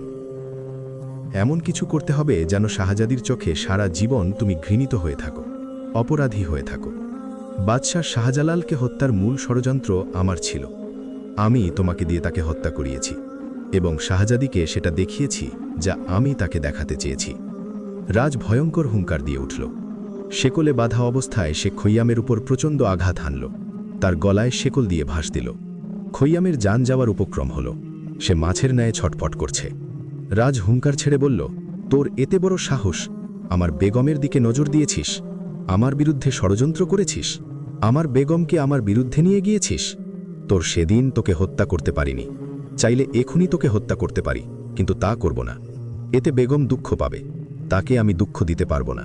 পরিস্থিতি বুঝে তোকে চরম শাস্তি দেব। খৈয়াম বলল, তুই কাপুরুষ, তুই আমার কিছুই করতে পারবি না, বরং আমি তোকে কঠিন শাস্তি দেব। এই বলে সে কোমর থেকে ছুরি বের করে রাজের সমুদ্রের ন্যায় নীল চোখ দুটোর উপর আঘাত করল। রাজ আর্তনাদ করে উঠল। জুলুমের শাস্তি না পেয়ে কেউ মরবে না। রাসূল সাল্লাল্লাহু আলাইহি ওয়াসাল্লাম ইরশাদ করেন, 3 ব্যক্তির দোয়া আল্লাহর কাছ থেকে ফেরত আসে না। 1, ইফতারের সময় রোজাদারের দোয়া। 2, ন্যায়পরায়ণ শাসকের দোয়া। 3, মজলুমের দোয়া। আল্লাহ তাআলা তাদের দোয়া মেঘমালার উপরে তুলে নেন এবং তার জন্য আসমানের দরজাগুলো খুলে দেন। মহান রব বলেন, আমার সম্মানের শপথ, কিছুটা বিলম্ব হলেও আমি তোমাকে অবশ্যই সাহায্য করব। তিরমিজি, হাদিস নাম্বার 3598। জুলুম একটি আরবি শব্দ। এর অর্থ হল নির্যাতন বা অবিচার। সাধারণ অর্থে কাউকে অন্যায়ভাবে শারীরিক, মানসিক, আর্থিক বা যে কোনো পন্থায় অবিচার বা নির্যাতন করাকে জুলুম বলে। তবে জুলুমের সবচেয়ে উত্তম সংজ্ঞা হল কোনো কিছু নিজ স্থান বাদ দিয়ে অন্য কোনো স্থানে প্রয়োগ করা বা রাখা। এই সংজ্ঞাটি ব্যাপক অর্থবহ। সব ধরনের জুলুম এর মধ্যে অন্তর্ভুক্ত হয়ে যায়। জুলুম একটি সামাজিক ব্যাধি। পরিবার, সমাজ ও রাষ্ট্রে সর্বত্র ব্যাপক আকার ধারণ করেছে এটি। অন্যের উপর অন্যায় বা অবিচার করে নিজের পতন ও ধ্বংস ডেকে আনে জালিমরা। আপদ বিপদ ও দুর্যোগ বিশৃঙ্খলায় আক্রান্ত হওয়ার অন্যতম একটি কারণ হল জুলুম। তাই আল্লাহ তাআলা সবাইকে তা থেকে নিষেধ করেছেন। এমনকি আল্লাহ নিজের জন্যও এটিকে হারাম করেছেন। রাসূল সাল্লাল্লাহু আলাইহি ওয়াসাল্লাম হাদিসে কুদসিতে আল্লাহর কথা বর্ণনা করে বলেন, হে আমার বান্দা, আমি নিজের উপর জুলুম হারাম করেছি এবং তোমাদের জন্যেও তা হারাম করেছি। অতএব তোমরা একে অপরের উপর জুলুম করো না। মুসলিম, হাদিস নাম্বার 6737। আল্লাহ তাআলা সবাইকে ন্যায়পন্থার নির্দেশ দিয়েছেন। কল্যাণ ও ন্যায়পন্থা হল মানব জীবনের সাফল্যের মূল চাবিকাঠি। পবিত্র কোরআনে এসেছে, আল্লাহ তাআলা তোমাদের ন্যায়পন্থা, অনুগ্রহ এবং নিকট আত্মীয়দের হক প্রদানের নির্দেশ দেন এবং অশ্লীল ও নিষিদ্ধ কার্যাবলী থেকে নিষেধ করেন। সূরা নাহল, আয়াত 90। মানুষের অধিকার হরণ করা এবং তাদের ধন সম্পদ আত্মসাৎ করা অনেক বড় জুলুম। এই ধরনের জুলুমের কারণে পুরো পৃথিবীতে বিশৃঙ্খলা বিরাজ করছে। শান্তি ও সম্প্রীতি বিনষ্ট হচ্ছে। বিত্তবানরা দারিদ্র শ্রেণীকে ও ক্ষমতাবানরা সাধারণ লোকের প্রতি হিংসার বশবর্তী হয়ে নির্যাতন, নিপীড়ন করে। ফলে একসময় জালিম বা অন্যায়কারীর জীবনে নেমে আসে নানা বিপদ আপদ। যারা মানুষের উপর জুলুম করে ও প্রাপ্য অধিকার থেকে বঞ্চিত করে, তাদের ব্যাপারে রাসূল সাল্লাল্লাহু আলাইহি ওয়াসাল্লাম বলেছেন যে নিশ্চয়ই যারা মানুষকে অন্যায়ভাবে কষ্ট দেয় আল্লাহ তাআলা তাদের শাস্তি প্রদান করবেন। মুসলিম হাদিস নাম্বার 2613। পবিত্র কোরআনের অসংখ্য আয়াতে আল্লাহ তাআলা জুলুমের ব্যাপারে মানব জাতিকে সতর্ক করেছেন। ইরশাদ হয়েছে, অচিরেই জালিমরা জানতে পারবে তাদের প্রত্যাবর্তন স্থল কোথায় হবে। সূরা শুআরা আয়াত 227। অন্য আয়াতে আল্লাহ তাআলা বলেন, জালিমরা কখনো সফল কাম হয় না। সূরা আনাম আয়াত 57। জুলুমের পরিণাম খুবই ভয়াবহ। জুলুম এমন একটি অন্যায় কাজ যার শাস্তি আল্লাহ তাআলা ইহকালেও দিয়ে থাকেন। জালিমের বিচার শুধু কিয়ামতের দিবসেই হবে না, বরং দুনিয়া থেকেই আল্লাহ তাআলা তাদের জুলুমের প্রতিদান দেওয়া শুরু করেন। রাসূলুল্লাহ বলেছেন, দুটি পাপের শাস্তি আল্লাহ তাআলা আখিরাতের পাশাপাশি দুনিয়াতেও দিয়ে থাকেন। তা হল জুলুম ও আত্মীয়তার সম্পর্ক ছিন্ন করার শাস্তি। তিরমিজি হাদিস নাম্বার 2551। সমাজে বিরাজমান অত্যাচার, অনাচার ও বিশৃঙ্খলা অস্থিরতার মূল কারণ হল জুলুম। একে অপরের উপর নানা রকম অবিচারের ফলে আল্লাহ তাআলা মানুষের উপর এ বিশৃঙ্খলা চাপিয়ে দিয়েছেন। আল্লাহ তাআলা ইরশাদ করেন, জল ও স্থলভাগে যে বিশৃঙ্খলা দেখা দিয়েছে তা মানুষের কর্মের ফলস্বরূপ। সূরা রুম আয়াত 41। মজলুম বা নিপীড়িতর দোয়া কখনো ব্যর্থ হয় না, তাই মজলুমের অশ্রুফোঁটা ও অন্তরের অভিশাপ পতনের অন্যতম কারণ। মজলুমের আর্তনাদের ফলে আল্লাহর পক্ষ থেকে জালিমদের উপর নেমে আসে কঠিন আযাব। তাদের অধপতন ত্বরান্বিত হয়। রাসূল সাল্লাল্লাহু আলাইহি ওয়াসাল্লাম ইরশাদ করেন, 3 ব্যক্তির দোয়া আল্লাহর কাছ থেকে ফেরত আসে না। 1. ইফতারের সময় রোজাদারের দোয়া। 2. ন্যায়পরায়ণ শাসকের দোয়া। 3. মজলুমের দোয়া। আল্লাহ তাআলা তাদের দোয়া মেঘমালার উপরে তুলে নেন এবং তার জন্য আসমানের দরজাগুলো খুলে দেন। মহান রব বলেন, আমার সম্মানের শপথ, কিছুটা বিলম্ব হলেও আমি তোমাকে অবশ্যই সাহায্য করব। তিরমিজি হাদিস নাম্বার 3598। রাসূল সাল্লাল্লাহু আলাইহি ওয়াসাল্লাম আরও বলেন, তোমরা মজলুমের দোয়ার ব্যাপারে সতর্ক থাকো, কেননা মহান আল্লাহ ও তার দোয়ার মাঝে কোনো পর্দা থাকে না। বুখারী হাদিস নাম্বার 1496। পরিশেষে মহান আল্লাহর কাছে দোয়া করি, তিনি যেন আমাদের জালিমদের অত্যাচার নিপীড়ন থেকে রক্ষা করেন এবং মজলুমের অভিশাপ থেকে বাঁচিয়ে রাখেন। আমিন। খৈয়ামের ছুরিটা শেষ পর্যন্ত তার চোখে বিঁধতে পারেনি, মুখে লেগেছে। রাজ নিজের হিতাহিত জ্ঞান হারিয়ে প্রকাণ্ড জোরে আঘাত করল খৈয়ামের হাতে। সেই আঘাতে খৈয়ামের হাত শরীর থেকে বিচ্ছিন্ন হয়ে গেল। গল গল করে টকটকে লাল রক্তে ভরে উঠল জায়গাটা। খৈয়ামের আত্মচিৎকার বারবার প্রতিধ্বনি হচ্ছে। খৈয়ামের শরীর রক্তাক্ত, রাজের শরীরও রক্তাক্ত। খৈয়ামের আত্মচিৎকার প্রাসাদেও ভেসে আসছে, শীতলের কানেও পৌঁছাল। প্রাসাদের দাসীরা ছোটাছুটি করছে। শীতল তাদের কাছ থেকে ঘটনাটা সম্পর্কে জানতে পারল। শীতল রাজের সম্মুখে উপস্থিত, সলিল লায়লাও উপস্থিত। খৈয়াম অর্ধমৃত হয়ে পড়ে আছে নিচে, কিছুটা দূরেই তার ছেঁড়া হাত। রাজ স্বয়ং নিজ হাত প্রয়োগ করে খৈয়ামের হাত ছিঁড়ে খুঁড়ে শরীর থেকে বিচ্ছিন্ন করেছে। শীতল সহ্য করতে পারছে না। রাজের সারা শরীরে খৈয়ামের রক্ত লেগে আছে, তার চোখ দুটো জলজল করছে, তাকে নরখাদক পশুদের মতো দেখাচ্ছে। রাজ বলল, বেগম, এই কাজ আমি করতে চাইনি, ও আমাকে বাধ্য করেছে। শীতল হাত ইশারা করে তাকে থামতে বলল। এরপর ছুটে গেল খৈয়ামের কাছে। খৈয়াম শীতলকে দেখে চোখ মেলে তাকালো, তার দৃষ্টি স্থির। সলিল বলল, শাহজাদি, তুমি চিন্তা করো না, সেনাপতি খৈয়ামের চিকিৎসার ব্যবস্থা করছি। এরপর আমি এই পশুটার উপযুক্ত শাস্তি দিচ্ছি। কে কোথায় আছো? সেনাপতিকে নিরাপদ স্থানে নিয়ে যাও, তার চিকিৎসার ব্যবস্থা করো। রাজ কয়েকবার চেষ্টা করল শীতলকে নিজের সাফাই দেওয়ার, কিন্তু শীতল কিছু শুনল বলে মনে হচ্ছে না। সে এখন প্রচণ্ড ঘোরে আছে। খৈয়াম লোহার চাবুক নিয়ে রাজকে আঘাত করার জন্য উদ্ধিত হলে লায়লা তাকে বাধা দেয়। সলিল তখন বলে উঠল, মাঝে মনকে কঠোর রাখতে হয় প্রিয় বোন। জিন রাজকে শাস্তি দিলে তবেই আক্কেল ঠিকানায় আসবে। তুমি এখান থেকে যাও, দৃশ্যটা তোমার না দেখলেও চলবে। লায়লার সাথে সাথে শীতল চলে গেল। সে শাস্তির পক্ষে হ্যাঁ না কিছুই বলল না, কারণ এখনও সে ঘোরের মধ্যে আছে। খৈয়ামকে নিজের দিকে এগিয়ে আসতে দেখে রাজ হেসে বলল, নিজের তুলনায় বেশি সামর্থ্যবান কাউকে শাস্তি দেওয়া যায় না। তোমার ঘটে এই বুদ্ধিটুকু নেই? আমি তো তোমাকে কিছুটা বুদ্ধিমান ভাবতাম। সলিল কিছুটা অপমানিত বোধ করল। নিজেকে সামলিয়ে সে রাজকে আঘাত করার উদ্ধিত হল। কিছুক্ষণ পর প্রাসাদে ছোটাছুটি শুরু হলো। রাজ শেকলে বাধা অবস্থায়ও সলিলকে প্রচণ্ডভাবে আঘাত করেছে। আঘাতে ঘায়েল হয়ে কোনরূপ বেঁচে আছে সলিল। রাজা সলিলকে রাজের কাছ থেকে কিছুতেই বাঁচাতে পারছে না কেউ। কারো সাহস নেই জিন বাদশাহ সম্মুখ থেকে তার শিকার কেড়ে নিতে। তবুও যারা দায়িত্বের খাতিরে তাদের রাজাকে বাঁচাতে যাচ্ছে তারাই রাজের দ্বারা ঘায়েল হয়ে কেউ মৃত বা কেউ অর্ধমৃত হয়ে পড়ে আছে। পুরো প্রাসাদ ভয়ে অস্থির। বাদশাহর হুঙ্কারে লায়লা শীতলকে অনুরোধ করল সলিলকে রাজের কবল থেকে বাঁচাতে, নইলে রাজ তাকে নৃশংসভাবে হত্যা করবে। লায়লার কাকুতি মিনতিতে শীতল বন্দিশালায় হাজির হল। শীতলকে দেখে রাজ সলিলকে আঘাত করতে করতে হেসে বলল, আমি জানতাম এ সময়ে নিজ ইচ্ছেতে কেউ মৃত্যুশালায় প্রবেশ করবে না, কেবল আমার বেগম ছাড়া।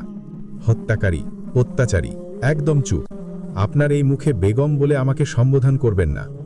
বেগমকে বেগম বলবো না তো কি বলবো? আমার প্রিয় বেগম। রাজের মুখ রক্তে রঞ্জিত, পূর্বের ন্যায়। তাকে এখন আগের থেকেও পৈশাচিক লাগছে। আপনি যে একটা পৈশাচিক পশু সেটা আপনার চেহারায় বলে দিচ্ছে। আমি জানি আমি কে। আমি বাদশাহ। অন্যায়কারীদের শাস্তি দেওয়াই আমার ন্যায়। ওদের কর্মের জন্য আমি শাস্তি দিয়েছি। শাস্তির প্রশ্ন এলে সেই শাস্তি আপনারও প্রাপ্য। আপনি নিজের হুঁশে নেই। নিজের ক্ষমতা শক্তিকে জাহির করার জন্য আপনি যাকে পাচ্ছেন তাকেই আঘাত করে যাচ্ছেন পশুর ন্যায়। তোমার মতে আমি যেহেতু পশু, তো পশুর যা কাজ তাই তো পশু করবে। পশুকেও মাঝে মধ্যে শাস্তি দেওয়া হয়। আমাকে শাস্তি দেওয়ার ক্ষমতা কারণেই তুমি ছাড়া। আর তুমি আমাকে কখনো শাস্তি দিতে পারো না, আমাকে আঘাত করবে না। তোমার ধারণা ভুল, তো ভুল প্রমাণ করো। রাজ অট্টহাসিতে ভেঙে পড়ল। শীতল আচমকা লোহার চাবুকটা হাতে তুলে নিল। রাজকে অবাক করে দিয়ে সে রাজকে প্রহার শুরু করল। রাজ বড়সড় ঝটকা পেল। তার বিশ্বাস হচ্ছে না, সে কি স্বপ্ন দেখছে? শীতল রাজের ফর্সা পিঠ, বুক লোহার চাবুকে জর্জরিত করল। সারা শরীরে দাগ বসে গেছে, শরীরে চামড়া পর্যন্ত কুঁচকে গেছে। রাজ ঝটকার ঘোর থেকে বাস্তবে ফিরে এলো। শীতল তাকে এখনো আঘাত করে যাচ্ছে। শীতল নিজেও বুঝতে পারছে না সে কি করছে। সে নিজের হিতাহিত জ্ঞান হারিয়ে ফেলেছে। প্রতিটা প্রহারের পূর্বে তার চোখের সম্মুখে নিজের প্রিয় আব্বাজানের কাটা মাথা ভেসে উঠছে এবং তাকে আরও প্রহার করতে উদ্ধৃত করছে। রাজ হতবাক, তার চোখ বন্ধ। যেভাবেই হোক তার হাতেই শীতলের আব্বাজানের মৃত্যু ঘটেছে এবং তার শীতলের চোখের সম্মুখে। কোনো কন্যাই তার নিরাপদ আব্বাজানের হত্যাকারীকে ক্ষমা করতে পারবে না। তাই শীতলের হাতে এই শাস্তিটা তার প্রাপ্য ছিল। এসব দিয়েই রাজ নিজেকে সান্ত্বনা দিল।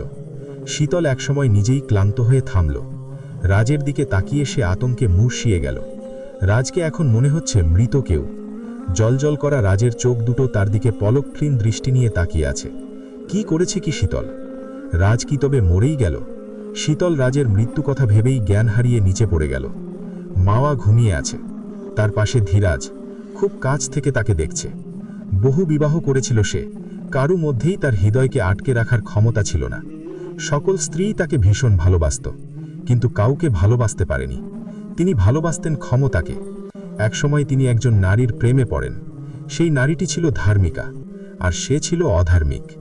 সর্বশেষ বিবাহিতা স্ত্রী মাওয়ার ধর্ম হৃদয়ে গেঁথে ভালোবাসেন। ধীরাজ সব সময় চেষ্টা করেছেন মাওয়ার মন থেকে ধর্মকে মুছে নিজেকে তার মনে প্রতিষ্ঠিত করতে, কিন্তু তিনি ব্যর্থ হন। এদিকে মাওয়া প্রাসাদে ধর্ম প্রচার শুরু করে। অধার্মিক জিনরা আল্লাহর প্রতি ঈমান আনে। মাওয়ার এসব কাজকর্মে উচ্চ শ্রেণীর দলেরা অসন্তুষ্ট হয় এবং ধীরাজের পিতা মাওয়াকে হত্যা করার জন্য তাগিদ দেন তাকে। নিজের বংশ ও পিতার কথা রক্ষা করতে গিয়ে নিজের ভালোবাসাকে বিসর্জন দেয় ধীরাজ। রাজের জন্মের পরপরই মাওয়াকে কালকুঠুরির কারাগারে নিক্ষেপ করা হয়। ধীরাজকে তার পিতা ওয়াদা করিয়ে নেয় যে কখনো মাওয়াকে মুক্ত করবে না এবং কারাগারে কখনো প্রবেশ করবে না। মাওয়াকে হারিয়ে ধীরাজ প্রায় দিশেহারা ছিল। দূরে কোথাও চলে যেতে ইচ্ছে করছিল, কিন্তু পিতার কারণে তা সম্ভব হয়নি। বেশ কয়েক বছর পর তার পিতা ইন্তেকাল করেন। তখন কিশোর রাজকে যুবরাজ ঘোষণা করে তিনি প্রাসাদ থেকে দূরে চলে যান। নির্জনে একাকী বাস করা শুরু করে। ধীরাজ মাওয়ার কানে কানে বলল, তোমাকে প্রতিটি মুহূর্তে মনে করেছি। তোমার প্রতি কখনো ভালোবাসা কমেনি, বরং বেড়েছে। ধীরাজ মাওয়ার কপালে চুমু দিয়ে পাশ ফিরে পালঙ্কে শুয়ে পড়ল। মাওয়া চুঁখ মেলে তাকালো। তাকে চোখে পানি। মনে মনে বলল, আপনি আমাকে ভালোবাসেন, অথচ আমার ধর্মকে ভালোবাসতে পারেননি। জোর করে কখনো ভালোবাসা হয় না। আপনি যদি ধর্মকে ভালোবাসতেন তো আমিও আপনাকে ভালোবাসতেন। আপনাকে সহস্রবার ইসলামের পথে চলার জন্য বুঝিয়েছি, আল্লাহর প্রতি ঈমান আনার জন্য কত চেষ্টা করে গেছি, কিন্তু আপনি আমাকে চরম অপমান করেছেন, চরম দুঃখ দিয়েছেন কাল কুঠুরিতে বন্দি করে। দুধের শিশু মেরাজের কাছ থেকে আমাকে বিচ্ছিন্ন করেছেন। তাকেও আপনি নিজের মতো তৈরি করেছিলেন। অধার্মিক, হত্যাকারী, অত্যাচারী। শুকুর আল্লাহর, আমার মেরাজ সঠিক পথ নির্বাচন করেছে, আল্লাহর পথে ঈমান এনেছে। শীতলের জ্ঞান ফিরে এলো, সে চোখ মেলে তাকালো। সে রাজের কোলে, রাগ তার দিকে ঝুঁকে আছে, তার শান্ত চোখ দুটো জ্বলজ্বল করছে। শীতল রাজের ক্ষতবিক্ষত শরীর দেখে চোখ বন্ধ করে ফেলল, তার চোখ ভিজে উঠেছে। রাজ কিছু বলার পূর্বেই শীতল কোনো রকম বন্দিশালা থেকে পালিয়ে এলো। শীতল পালঙ্কে শুয়ে শুয়ে এক নাগাড়ে কাঁদতে থাকল, তার কান্না কোনো ক্রমেই কমছে না। বারবার তার চোখের সম্মুখে ভেসে উঠছে রাজের শরীর।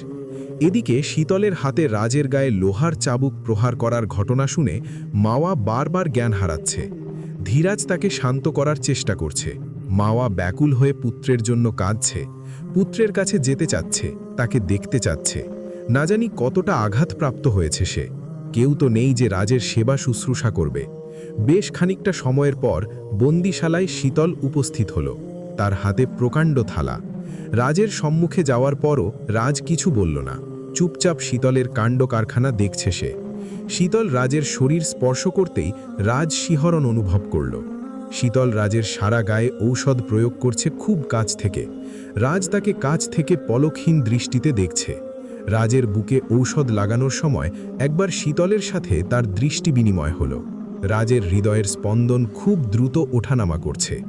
রাজ তখন বলল, বুকের ক্ষতে ঔষধ প্রয়োগ করলে, কিন্তু বুকের ভেতর হৃদয়ে তো ঔষধ প্রয়োগ করলে না। শীতল কিছু না বলে রাজের মুখে এবার ঔষধ প্রয়োগ করল। হাত দিয়ে রাজের মুখ স্পর্শ করতেই শীতল অস্বস্তি অনুভব করল। রাজ তার দিকে পলকহীন দৃষ্টিতে তাকিয়ে আছে। ঔষধ প্রয়োগের পর রাজ বলল, এরকম সামান্য ঔষধে কাজ হবে না বেগম, আমার অন্য ঔষধ চাই, খুব কড়া ঔষধ, সাথে সাথে কাজ করবে, আমাকে সুস্থ করে তুলবে। শীতল কিছু বুঝে ওঠার পূর্বেই রাজ তাকে জড়িয়ে ধরে শীতলের ঠোঁটে নিজের ঠোঁট রাখল। শীতলের মনে হলো সে কোথাও হারিয়ে যাচ্ছে। প্রথমে বাধা না দিলেও কিছুক্ষণ পর সে নিজেকে ছাড়াতে চেষ্টা করল, কিন্তু ব্যর্থ হল। রাজ তাকে গভীরভাবে চুমু দিচ্ছে, তার দুই হাত রাজের এক হাতে, অন্য হাতে সে শীতলের কোমরে হাত বুলাচ্ছে। কিছুক্ষণ পর রাজ নিজেই তাকে ছেড়ে দিল। শীতলের ঠোঁটে লাল টকটকে হয়ে আছে।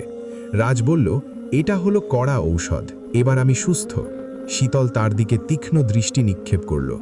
আমাকে আঘাত করে ঔষধ প্রয়োগ করে সুস্থ বানিয়ে ফের কি আঘাত করবে? শীতলের চোখ ভিজে উঠেছে। আমি সুস্থ, আমাকে আঘাত করো, নাও লোহার চাবুক। শীতল কাঁদতে কাঁদতে বলল, আপনার সাথে বিবাহের পর থেকে আমি একটার পর একটা পাপ কাজ করেছি, একটার পর একটা অন্যায় করেছি। সব কিছুর জন্য আপনি দায়ী, আপনি আমাকে বাধ্য করেছেন। আমরা পরিস্থিতির শিকার। এখনকার পরিস্থিতিতে আমি অপরাধী নয়, খৈয়াম অপরাধী, তাই সে হয়তো আমার দ্বারা শাস্তি পেয়েছে। তো পরিস্থিতির শিকার হয়ে আমার নিরাপদ আব্বাজানকে হত্যা করেছেন, উনিও নিশ্চয়ই অপরাধী, সেজন্য আপনার দ্বারা শাস্তি পেয়েছে। বেগম, বারবার এই প্রসঙ্গ টেনে আনো কেন? ঠিক আছে, আর টেনে আনব না। এখন বলুন, আপনার আম্মাজান কি একজন ধার্মিক নারী? অবশ্যই, ধার্মিকের সাথে সাথে উনি একজন নিষ্পাপ নারী, তাতে কোনো সন্দেহ নেই। আচ্ছা, আপনার নিষ্পাপ ধার্মিক মাকে হত্যা করলে তো আপনি কি করবেন? রাজ কিছুক্ষণ চুপ থেকে বলল, হত্যাকারীর বংশ নির্বংশ করে ফেলব। সেক্ষেত্রে আমার কি উচিত হবে? বেগম, আমরা ষড়যন্ত্রের শিকার। এরকম ষড়যন্ত্রের শিকার হয়ে আপনার নিরাপদ নিষ্পাপ ধার্মিক আম্মাজান আমার দ্বারা হত্যা হলে তখন আমাকে ভালোবাসতেন? পিতার মৃত্যুতে তুমি দুর্বল হয়ে পড়েছ, তাই ষড়যন্ত্রকে সত্য বলে মেনে নিতে পারছ না। আমি জানতাম আমি সবল একজন নারী, ভুল জানতাম, আমি বরাবরই দুর্বল ছিলাম। শীতল কাঁদতে লাগল। রাজ তাকে শান্ত করার চেষ্টা করল। তুমি সবেমাত্র ভয়ঙ্কর বিষ থেকে বেঁচে এসেছ, এখনই তোমাকে এইসব পরিস্থিতির মধ্যে পড়ছ। আমি নিজের দায়িত্ব পালন করতে পারিনি। আমার বোয়ালখালীতে ষড়যন্ত্রকারীরা সফল হয়েছে। আমার সাথে সাথে পিতা মাতা ও স্ত্রীকে বন্দি করে রাখা হয়েছে। সব দোষ আমার। না জানি আম্মাজান ও আব্বাজান কেমন আছেন? ওনারা ঠিক আছেন, আমি জানি ওনাদের কিছু হবে না। আমি একটা রাস্তা বের করব শিগগিরই। আমি একটা রাস্তা বের করেছি। কি? আমি সলিলের কাছে আত্মসমর্পণ করব, তাতে সলিল আপনাকে এই দুর্লভ শেকল থেকে মুক্তি দেবে। আপনি আমাকে সলিলের হাতে তুলে দিলে নিজের পিতামাতাকে নিয়ে কোকাফে ফিরে যেতে পারবেন, লায়লাকে বিবাহ করে সুখী হবেন। সে আমার মতো না, আপনাকে ভীষণ ভালোবাসে। খামোশ বেগম, তুমি কিভাবে ভাবলে এসব? তুমি আমাকে এখন বলবে কি সিদ্ধান্ত নেব আমি? সলিলের কাছে মাথা নত করব, নিজের স্ত্রীকে তার হাতে তুলে দেব? হ্যাঁ, সময়ে অন্য কারো সিদ্ধান্ত গ্রহণ করতে হয়। আমরা কখনো সুখী হতে পারবো না, কখনো সংসার করতে পারবো না, কারণ আমার সাথে যতদিন ধরে আছে ততদিন ধরেই ষড়যন্ত্রের শিকার হতে হচ্ছে আপনাকে।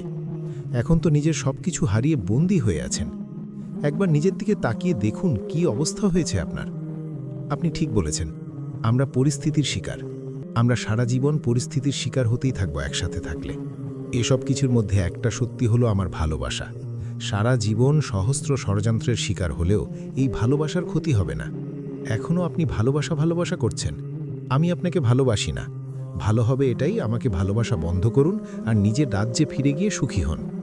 শীতল এক দৌড়ে রাজের কাছ থেকে কক্ষে চলে এলো। সে খুব ক্লান্ত পরিস্থিতির শিকার হতে হতে। একের পর এক পাপ করে যাচ্ছে সে। অন্যায় করেছে রাজের ওপর। সলিলের কাছ থেকে তারা বেঁচে গেলেও রাজ্যের উচ্চ শ্রেণীদের ষড়যন্ত্র চলতেই থাকবে আজীবন। তাকে কখনো প্রজারা মেনে নেবে না, কারণ সে মানবী এবং রাজকে কখনো সন্তান দিতে পারবে না। আর না, অনেক হয়েছে। রাজের জীবন থেকে তার একেবারে দূরে চলে যেতে হবে। তার জন্য আজ বহু জীবন শঙ্কায় আছে। রাজবংশের সদস্য, কোহকাফের প্রজা, সকলের জীবন সলিলের হাতে। সলিল দুদিনের ভেতর সুস্থ হয়ে উঠল এবং পূর্বের চেয়েও পৈশাচিক হয়ে উঠল। লায়লার এখন ভয় পেতে হয় সলিলকে দেখে। সলিল রাজকে উচিত শিক্ষা দেওয়ার জন্য দ্রুত বিবাহের ঘোষণা দিল। শীতলের সাথে রাজের বিবাহ বিচ্ছেদ ঘটিয়ে শীতলকে নিজের বেগম বানানোই হবে রাজের উচিত শাস্তি। এর মধ্যে রাজের সাথে শীতলের আর দেখা হয়নি। রাজ বিবাহের কথা শুনে কিছু বলল না, শান্ত হয়ে থাকল। তার শান্ত থাকাকে সকলেই ভয় পেতে শুরু করল। কারাগারে এখন কেউ ভুল করেও প্রবেশ করে না। প্রবেশ করলেই রাজের হাতে মৃত্যু। বিবাহের বিশাল আয়োজন করা হয়েছে। শীতল বিবাহে একটি শর্তে রাজি হয়েছে, রাগ ও তার পিতামাতাকে যেন ছেড়ে দেওয়া হয়। ছাড়া পেয়ে রাজ যেন সলিলের কোনো ক্ষতি না করতে পারে তার সম্পূর্ণ দায়িত্ব শীতল নিয়েছে। সলিল মুখে মুখে শীতলকে ওয়াদা করলেও মনে মনে ভাবল রাজ সহ তার পরিবার ও প্রজাদের জীবন্ত পুড়িয়ে হত্যা করবে। প্রাসাদে উৎসবের আয়োজন করা হচ্ছে, চারদিকে সাজ ভাব। সলিল খুশিতে প্রায় আত্মহারা। এর মধ্যে খৈয়ান সুস্থ হয়ে উঠেছে। সে শীতলের বিবাহের খবর শুনে দৌড়ে ছুটে গেল। শীতলকে বহু চেষ্টা করার পরও সলিলের রাজ্য থেকে নিয়ে যেতে পারেনি। শীতল নিজেকে রাজের জন্য সলিলের কাছে কোরবান করেছে। খৈয়াম তা কিছুতেই মেনে নেবে না। সে ইয়েমেনে ফিরে গিয়ে যা করার করবে। পৃথিবীর সবচেয়ে অমূল্য রত্ন মুক্ত শীতলের সম্মুখে রাখা হয়েছে। লায়লা সেগুলো তাকে পরিয়ে দিচ্ছে আর প্রশংসা করছে। শাহজাদি, তুমি যে এত সুন্দরী তা সলিল ভাইজানের সাথে বিবাহ ঠিক হওয়ার পর বুঝতে পারছে। তোমাদের কিন্তু মানাবে। শীতল রত্নগুলোতে হাত বোলালো। তার মন অশান্ত। সে কখনো ভাবেনি তার জীবন এমন হবে। অন্ধকার রাত, প্রাসাদ ঘুমন্ত রূপ ধারণ করেছে। শীতলের কক্ষের পাশে পানির টলটলে আওয়াজ হচ্ছে। শীতলের মুখে নিঃশ্বাস পড়ছে। শরীরে সে স্পর্শ অনুভব করছে। মনে হচ্ছে তার গায়ে কেউ খুব যত্নে হাত বোলাচ্ছে। শীতল চোখ মেলে তাকালো। রাজ তার দিকে ঝুঁকে আছে। আপনি এখানে? তোমাকে শুভেচ্ছা জানাতে এলাম। স্বামীর শুভেচ্ছা ছাড়া বিবাহ করবে তা কখনো হয়? আমি কিন্তু প্রহরী ডাকব। আপনি চলে যান। সলিল বুঝতে পারলে আব্বাজান আর আম্মাজানের ক্ষতি করবে। দয়া করে চলে যান। রাজ হেসে বলল, আব্বাজান আর আম্মাজানের চিন্তা তুমি করো না, নিজের চিন্তা করো। আমি চিৎকার করব কিন্তু, ছাড়ুন আমাকে। রাজ শীতলকে কোলে তুলে প্রাসাদ থেকে বের হয়ে গেল। সমুদ্রের বিশাল এক ঝিনুকের ভেতর তারা আশ্রয় নিল। সমুদ্রের পানিতে শীতল ভিজে জবজবে হয়ে গেছে। লম্বা কেশগুলো তার মুখকে ঢেকে দিয়েছে। রাজ শীতলকে সাহায্য করার জন্য এগিয়ে এলো। কেশে হাত দিতেই সে ক্ষেপে উঠল। আমাকে ছোবেন না। তো কে ছোবে? কেউ না। রাজ জোর করে শীতলের মুখ থেকে কেশ সরিয়ে দিয়ে কানে গুজে দিল। ঝিনুকে জায়গা নেই, তাই রাজকে শীতলের গা ঘেঁষে বসতে হলো। শীতল বলল, আমাকে স্পর্শ করবেন না, দূরে গিয়ে বসুন। রাজ আরও ঘেঁষে বসল। কি বললে শুনতে পাইনি। আরও কাছে এসে বসতে বলছ? শীতল হাল ছেড়ে দিল। কিছু বলা মানে খাল কেটে কুমির আনা। শীত শীত লাগছে। ঝিনুকটা সমুদ্রের তলদেশের রাস্তা দিয়ে এগিয়ে যাচ্ছে। ঝিনুকের ভেতরে প্রবেশ করার পরই তা বন্ধ হয়ে যায় আর অন্ধকার ঘুটঘুটে আচ্ছন্ন হয়ে পড়ে। কিছুক্ষণের মধ্যেই হালকা আলো বের হয় ঝিনুকের ভেতরে থাকা সাদা আস্তরণ থেকে। ঝিনুকের আধো আধো আলোয় শীতলকে অদ্ভুত সুন্দরী লাগছে। স্পর্শ করে দেখতে ইচ্ছে করছে রাজের। মাঝে মধ্যে কিছু আওয়াজ শোনা যাচ্ছে। মনে হচ্ছে সমুদ্রের প্রাণীরা আশেপাশেই ঘুরছে।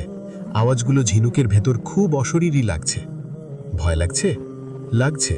তবে প্রাণীদের থেকে আপনাকে বেশি ভয় লাগছে। রাজ হেসে ফিসফিস করে বলল, তোমাকে এখন পৃথিবীর সব সৌন্দর্যের থেকেও সুন্দর লাগছে। তোমার হালকা ভয় পাওয়া রূপ দেখে নতুনভাবে তোমার প্রেমে পড়ে গেলাম। শীতল কানে হাত দিল। রাজ হাসল। কিছুক্ষণ পর সমুদ্রের একঝাঁক প্রাণীদের বিকট আওয়াজ শোনা গেল। মনে হচ্ছে তারা আর্তনাদ করে করে ঝিনুকের দিকে এগিয়ে আসছে। রাজ শীতলের হাতে হাত রেখে অভয় দিল তাকে। শীতল এখন রাজের খুব কাছাকাছি, একে অপরের নিঃশ্বাস পড়ছে তাদের শরীরে। অপলক দৃষ্টিতে তাকিয়ে আছে দুজন দুজনের দিকে। শীতলের শরীর কাঁপছে, ঠোঁট কাঁপছে, তার চোখ দুটো রাজের গভীর চোখে হারিয়ে যাচ্ছে। রাজ শীতলের মুখে থাকা কেশগুলোকে সরিয়ে দিয়ে তার ঠোঁটে ঠোঁট রাখল। শীতলের নিঃশ্বাস বন্ধ হয়ে যাওয়ার উপক্রম। রাজ তাকে গভীরভাবে চুমু খাচ্ছে, তার শরীরে হাত বুলাচ্ছে। শীতল রাজের স্পর্শে শিহরিত হয়ে উঠল। আবারও কিছু আওয়াজ হলো। শীতল তাতে রাজের আরও কাছে চলে এলো। রাজ তাকে এখনও চুমু খাচ্ছে। ঝিনুকটা হঠাৎ নড়ে উঠল। টাল সামলাতে না পেরে শীতলের উপর রাজ পড়ে গেল। তাতে রাজের টনক নড়ল না। সে পূর্বের ন্যায় শীতলকে চুমু খাচ্ছে। এবার শীতল রাজের উন্মুক্ত পিঠে দুই হাত দিয়ে ঝাপটিয়ে ধরে রাজের চুমুতে সাড়া দিল। ঝিনুকটা যেন কিছু একটার সাথে ধাক্কা খেল।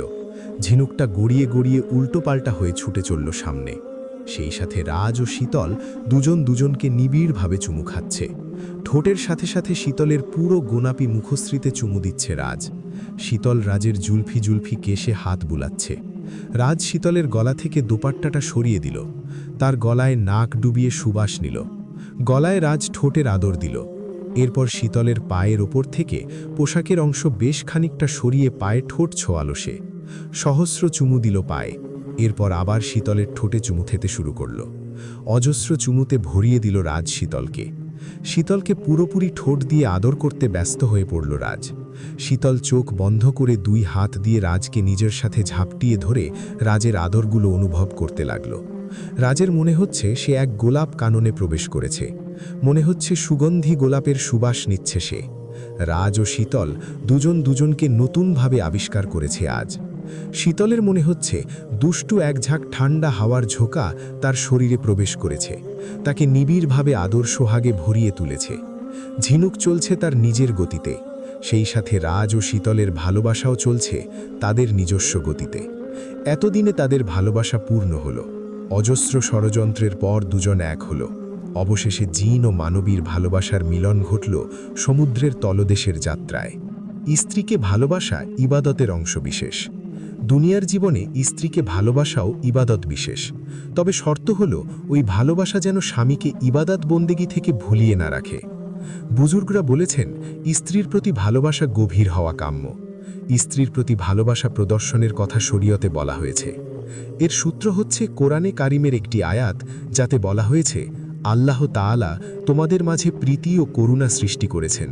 এই ভালোবাসা মূলত আল্লাহ তাআলার দান। স্ত্রীকে ভালোবাসা প্রসঙ্গে হাদিসে হজরত রাসূলুল্লাহ সাল্লাল্লাহু আলাইহি ওয়াসাল্লাম ইরশাদ করেন, তোমাদের মধ্যে তারাই উত্তম যারা তাদের স্ত্রীদের জন্য উত্তম, আর আমি আমার স্ত্রীদের জন্য তোমাদের মধ্যে সর্বোত্তম ব্যক্তি। তিরমিজি। অন্য হাদিসে আরও ইরশাদ হয়েছে, স্ত্রীদের সঙ্গে ভালো ব্যবহারের ওসিয়ত আমার কাছ থেকে গ্রহণ করো। এই আদেশ পালনের উদ্দেশ্য, কেউ যখন স্ত্রীকে ভালোবাসে তখন আর দুনিয়া থাকে না, বরং সরাসরি দিন হয়ে যায়, ইবাদতভুক্ত কাজ হয়ে যায়। আমাদের পূর্ববর্তী অলি আউলিয়ারা তাদের স্ত্রী সন্তানের প্রতি গভীর ভালোবাসা পোষণ করতেন। এটা দোষের কিছু নয়। আমরাও আমাদের স্ত্রী সন্তানদের ভালোবাসি, তবে তাদের মতো গভীর ভালোবাসা আমাদের মধ্যে নেই। এখানে বড় পার্থক্য রয়েছে। পার্থক্যটা হলো, আমরা স্ত্রীদের ভালোবাসি আনন্দ লাভের জন্য। স্ত্রীর সঙ্গে দাম্পত্য সম্পর্ক এজন্য যে এতে আনন্দের বিষয় আছে। কিন্তু অলি আউলিয়ারা এজন্য ভালোবাসেন যে আল্লাহ তাআলা স্ত্রীদের দায়দায়িত্ব তাদের ওপর অর্পণ করেছেন। এজন্য আমাদের ভালোবাসা ও তাদের ভালোবাসায় আকাশ পাতালের ব্যবধান। হজরত নবী করিম সাল্লাল্লাহু আলাইহি ওয়াসাল্লাম পুণ্যাত্মা স্ত্রীদের প্রতি অত্যন্ত হৃদ্যতাপূর্ণ আচরণ করতেন, তাদের প্রচণ্ড ভালোবাসতেন, যা বিভিন্ন হাদিসের বর্ণনায় এসেছে। যেমন হজরত আয়েশা রাদিয়াল্লাহু আনহার সঙ্গে দৌড় প্রতিযোগিতা করছেন, কাঁধের পিছনে তাকে দাঁড় করিয়ে হাবশিদের লাঠি খেলা দেখাচ্ছেন, রাতের বেলায় 11 জন মহিলার কাহিনী শুনিয়েছেন। আমরা মুসলমান, আমাদের প্রত্যেকটি কাজ সুন্নতের অনুসরণে হওয়া দরকার। জীবনের যে পর্যায়ের বিষয়ই হোক না কেন, নবী করিম সাল্লাল্লাহু আলাইহি ওয়াসাল্লামের সুন্নতে তার সূত্র পাওয়া যাবে। তাই প্রত্যেক কাজ সুন্নতের নিয়তে করা জরুরি। তাহলে দুনিয়ার সব কাজ দ্বীনের কাজে পরিণত হবে, এর দ্বারা সওয়াব হাসিল হবে। তবে এজন্য দরকার অনুশীলন। ধরুন আপনি ঘরে প্রবেশ করলেন, বাচ্চাকে খেলতে দেখে আনন্দ হলো, ইচ্ছে হলো তাকে কোলে নিয়ে আদর করবেন, কিন্তু এক মুহূর্তের জন্য থেমে গেলেন এবং ভাবলেন যে ইচ্ছে হচ্ছে এজন্য এ কাজ করব না। পর মুহূর্তেই ভাবলেন যে হজরত রাসূলুল্লাহ সাল্লাল্লাহু আলাইহি ওয়াসাল্লাম শিশুদেরকে আদর করতেন, তারই অনুসরণে আমি তাকে কোলে নিয়ে আদর করব। এরপর তাকে কোলে নিয়ে আদর করলেন, তো এই কাজটাও সুন্নতের অনুসরণের কারণে দিন হিসেবে গণ্য হবে। হাকিমুল উম্মত হজরত আশরাফ আলী থানবী রহমতুল্লাহি বলেছেন, মানুষের তাকওয়া ও খোদাভীতি বৃদ্ধি পাওয়ার দ্বারা স্ত্রীর প্রতি ভালোবাসাও বৃদ্ধি পায়, কেননা সে জানে যে আল্লাহ তাআলার পক্ষ থেকে তার দায়দায়িত্ব আমার ওপর অর্পিত হয়েছে, আমি তা আদায় করতে বাধ্য। এই নিয়তে যখন সে তা আদায় করে তখন সওয়াবের অধিকারী হয়। ইসলামী শরীয়ত মনে করে, যদি পার্থিব কারণে মানুষ আল্লাহকে ভুলে যায়, আখেরাতকে ভুলে যায়, তাহলে তা নিন্দনীয় ও অশুভ। তা না হলে সহায় সম্পদের প্রাচুর্য নিন্দিত নয়। তাই তো ইসলাম সংসার বিরাগী হওয়াকে সমর্থন করে না, ইসলামের অনুমতিও দেয় না। এখন দিনের আলো ফুটেছে। পুরো রাত ঝিনুকের ভেতর তাদের ভালোবাসার পূর্ণতা পাওয়ার পরও একে অপরকে জড়িয়ে ধরে আছে একে অপরকে। রাজের বুকে মাথা রেখে শীতল ঘুমুচ্ছে। রাজের একটু পূর্বেই ঘুম ভেঙেছে। শীতলের পিঠে ও কেশে হাত বুলাচ্ছে রাজ। শীতলের সবেমাত্র ঘুম ভেঙেছে। সে বিস্ময়কর ও লজ্জামাখা মুখে রাজের দিকে তাকালো। রাজ হাসল, হেসে তার গায়ের ওপর দোপাট্টা জড়িয়ে দিল। শীতল কিছু না বলে চুপচাপ রাজকে জড়িয়ে ধরে তার বুকে ফের মাথা রেখে চোখ বন্ধ করল। একমাত্র রাজের বুকেই সে শান্তি পাচ্ছে, নিজেকে নিরাপদ মনে করছে। এই মুহূর্তটা সে যেতে দিতে চায় না। ইস, সারা জীবন যদি এভাবে থাকা যেত ঝিনুকের ভেতর সমুদ্রের তলদেশের মধ্যে। সলিল এদিকে পাগল, প্রায় উন্মাদ হয়ে যাকে পাচ্ছে হত্যা করছে। রাজ তার বিশাল প্রহরী বাহিনীকে হত্যা করে শীতলকে নিয়ে পালিয়েছে। তার পিতামাতাকেও নিরাপদ স্থানে পৌঁছে দেওয়া হয়েছে বলে সংবাদ পেয়েছে সলিল। শাহজাদির কক্ষে সলিল গর্জন করছে শাহজাদি শাহজাদি বলে।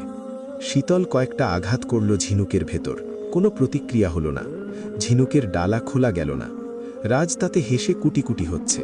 শীতল রেগে গিয়ে বলল, হাসি বন্ধ করে দয়া করে ঝিনুকের ডালা খোলার ব্যবস্থা করুন।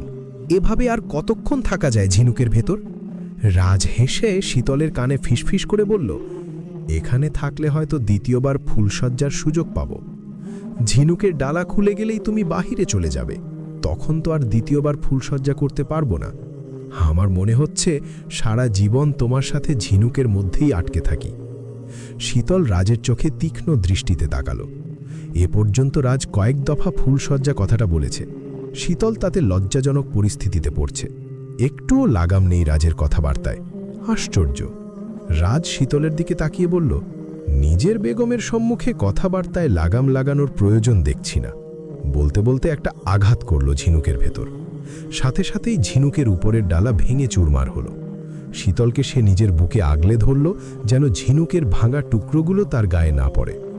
ভোরের প্রথম সূর্যোদয়ের আলোর ছটা তাদের মুখে পড়েছে। ঝিনুকটা সমুদ্রের তলদেশ থেকে এখন সমুদ্রের তীরে এসে নিজের গন্তব্যে পৌঁছেছে। রাজ ও শীতল কোহকাফে যাওয়ার জন্য রওনা হচ্ছে। পাশাপাশি পথ চলাকালীন দুজনের দৃষ্টি বিনিময় হচ্ছিল। রাজ প্রতিবার মুচকি মুচকি হাসছিল শীতলের চোখে চোখ পড়তেই। শীতল এতে অত্যন্ত লজ্জাবোধ করছিল। রাজের চোখে চোখ পড়তেই তার গতকালের ফুলসজ্জার কথা মনে পড়ছে বারবার। কি ভীষণ লজ্জাজনক একটি ঘটনা। কোহকাফ নগরী বিধ্বস্ত হয়ে পড়ে আছে। মনে হচ্ছে কেউ নগরীকে দুমড়ে মুছড়ে পিষ্টে ফেলেছে। অসংখ্য জিনগণ জমিনে পড়ে আছে, কেউ মৃত, কেউ অর্ধমৃত। মৃতদেহগুলোর শরীর থেকে ধোঁয়া উঠছে। রাজ ও শীতল বিস্ময় নিয়ে নগরীকে লক্ষ্য করছে। অর্ধমৃত প্রজাদের হাহাকার। প্রজারা একে একে রাজের সম্মুখে বসে বসে আর্তনাদ করতে লাগল। প্রাসাদটাও থমথমে। প্রহরীরা মৃত, অর্ধমৃত। প্রাসাদটা মৃত্যুপুরীতে রূপ নিয়েছে। প্রাসাদের ভেতর থেকে কান্নার আওয়াজ ভেসে আসছে। বাদশাহ ধীরাজ জমিনে পড়ে আছে। তার মাথা বেগম মাওয়ার কোলে। মাওয়ার চোখে পানি টপটপ করছে। তার মুখ শান্ত। বাদশাহ ধীরাজ ক্ষতবিক্ষত। যে কোনো সময় সে তার দেহ থেকে প্রাণ ত্যাগ করবে। রাজ ছুটে গেল বাবার কাছে। বাবার হাত ধরল। রাজের চোখেও পানি। ধীরাজ বহু কষ্টে বলল, প্রিয় পুত্র মিরাজ, আমি পারিনি তোমার রাজ্যকে রক্ষা করতে, আমাকে মাফ করো। আব্বাজান, ও কথা বলবেন না, এতে আপনার দোষ নেই। পুত্র, আমি তোমার অপরাধী। তোমাকে নিজের মতো তৈরি করেছি, তোমাকে অধার্মিক হিসেবে বড় করেছি। আব্বাজা, চুপ করুন। বলতে দাও পুত্র, আমি তোমার বিরুদ্ধে ষড়যন্ত্র করেছি। ষড়যন্ত্র করে তোমার বেগমের থেকে দূরে সরিয়ে পুনরায় বিবাহ দিতে চেয়েছি। আমি তোমার আর তোমার বেগমের অপরাধী। আব্বাজান, দয়া করে চুপ করুন। বলতে দাও পুত্র। ধীরাজ শীতলের দিকে তাকিয়ে বলল, বৌমাকে কখনো মেনে নিতে পারিনি, কারণ সে আদম সন্তান। শুধু ষড়যন্ত্র করে গিয়েছি তার বিরুদ্ধে। আমি তোমাদের দুজনের অপরাধী, আমাকে মাফ করো। শীতল বলল, মাফ করে দেওয়ার মালিক আল্লাহ তাআলা, আপনি উনার কাছে মাফ চান। মাওয়া বলল, সবাইকে কিছু না কিছু বললেন, আমাকে বললেন না তো কিছু। ধীরাজ অবাক দৃষ্টিতে তাকিয়ে রইল মাওয়ার দিকে। আমি এত অন্যায় করেছি তোমার সাথে যার কোনো সীমা নেই। তোমাকে জীবনভর কষ্ট ও অপমান দিয়ে এসেছি, কিন্তু তবুও আমি তোমাকে নিজের থেকে বেশি ভালোবাসি। এই কথাটা বিশ্বাস করো বেগম?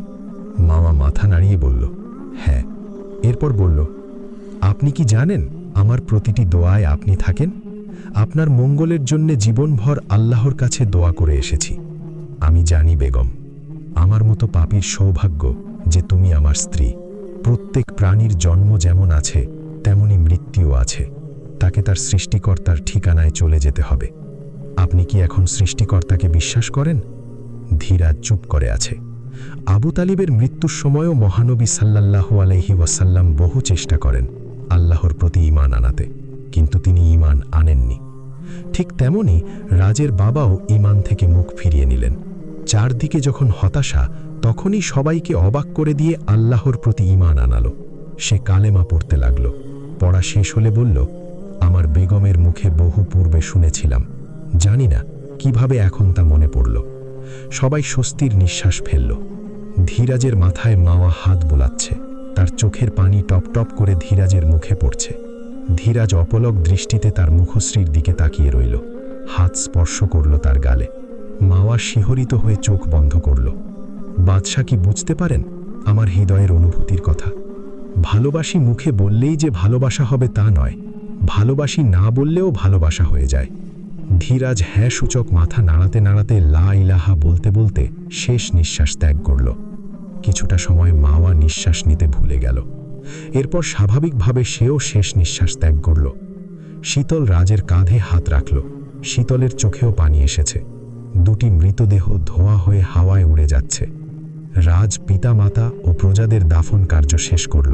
সাধারণত কেউ কেউ বলে জিনদেরও দাফন হয়, তবে সেটা কোথায় ও কিভাবে তা সকলের অজানা, তাই শীতলেরও অজানা হয়ে থাকল। দাফন কার্য শেষে রাজ দরবারে উপস্থিত হল। তার সিংহাসনে সলিল বসে আছে। রাজ দরবারের রাজাগণ ও উচ্চ শ্রেণীগণ ভয়ে তটস্থ হয়ে নিজেদের আসনে বসে আছে। শীতল সলিলের হাতে বন্দী। রাজের দাফন কার্যের সময় শীতলকে বন্দী করেছে সলিল।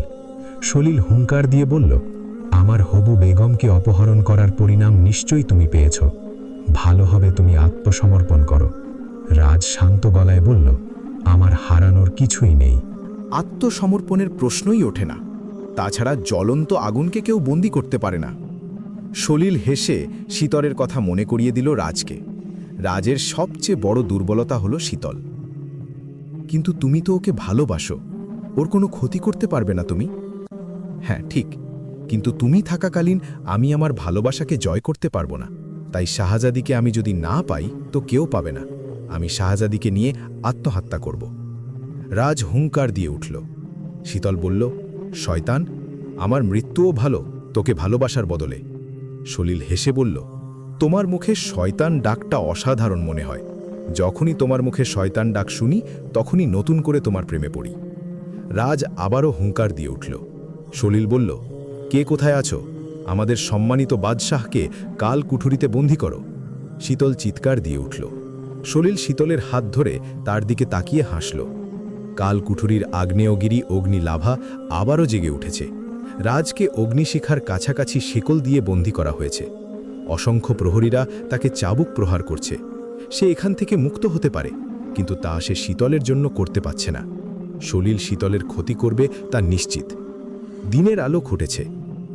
রাজ গভীর ঘুমে তলিয়ে আছে। ঘুমের ঘোরে সে নরম কোমল হাতের স্পর্শ পেল, সুগন্ধিযুক্ত সুবাস পেল। রাজ চোখ মেলে শীতলকে দেখতে পেল। আমি কি স্বপ্ন দেখছি? শীতল কাঁদতে কাঁদতে বলল, না। লায়লাকেও শীতলের পেছনে দেখতে পেল রাজ। শীতল বলল, লায়লা আমাকে নিয়ে এসেছে আপনাকে মুক্ত করতে। লায়লা আর শীতল রাজকে মুক্ত করল। রাজ শীতলকে জড়িয়ে ধরে কপালে চুমু দিল। ঠিক তখনই সলিল উপস্থিত হল। সে হাসতে হাসতে বলল, মৃত্যু ছাড়া এখান থেকে কেউ বের হতে পারবে না। এই বলে সে বিশাল খুর ছুঁড়ে দিল রাজের দিকে। লায়লা ছুটে এসে ওদের সম্মুখে দাঁড়ালো আর খুরটা তার পেটে দিয়ে প্রবেশ করে পিঠ দিয়ে বের হলো। লায়লা আর্তনাদ করে জমিনে লুটিয়ে পড়ল। রাজ আর শীতল লায়লার পাশে বসে আছে। লায়লা তার কৃতকর্মের জন্য ক্ষমা চাইল শীতলের কাছে, রাজের কাছে, এবং বলল, আমাকে যে সৃষ্টি করেছে এবং যার কাছে আমাকে যেতে হবে তার জন্য ঈমান আনতে চাই আমার মনে। শাহজাদি, তুমি আমাকে আল্লাহর প্রতি ঈমান আনার পথ দেখিয়ে দেবে? শীতল মাথা নাড়াল। লায়লা ইসলাম কবুল করার পর মুহূর্তেই প্রাণ ত্যাগ করল। সলিল হেসে বলল, গাদ্দারদের এভাবেই মৃত্যু হয়।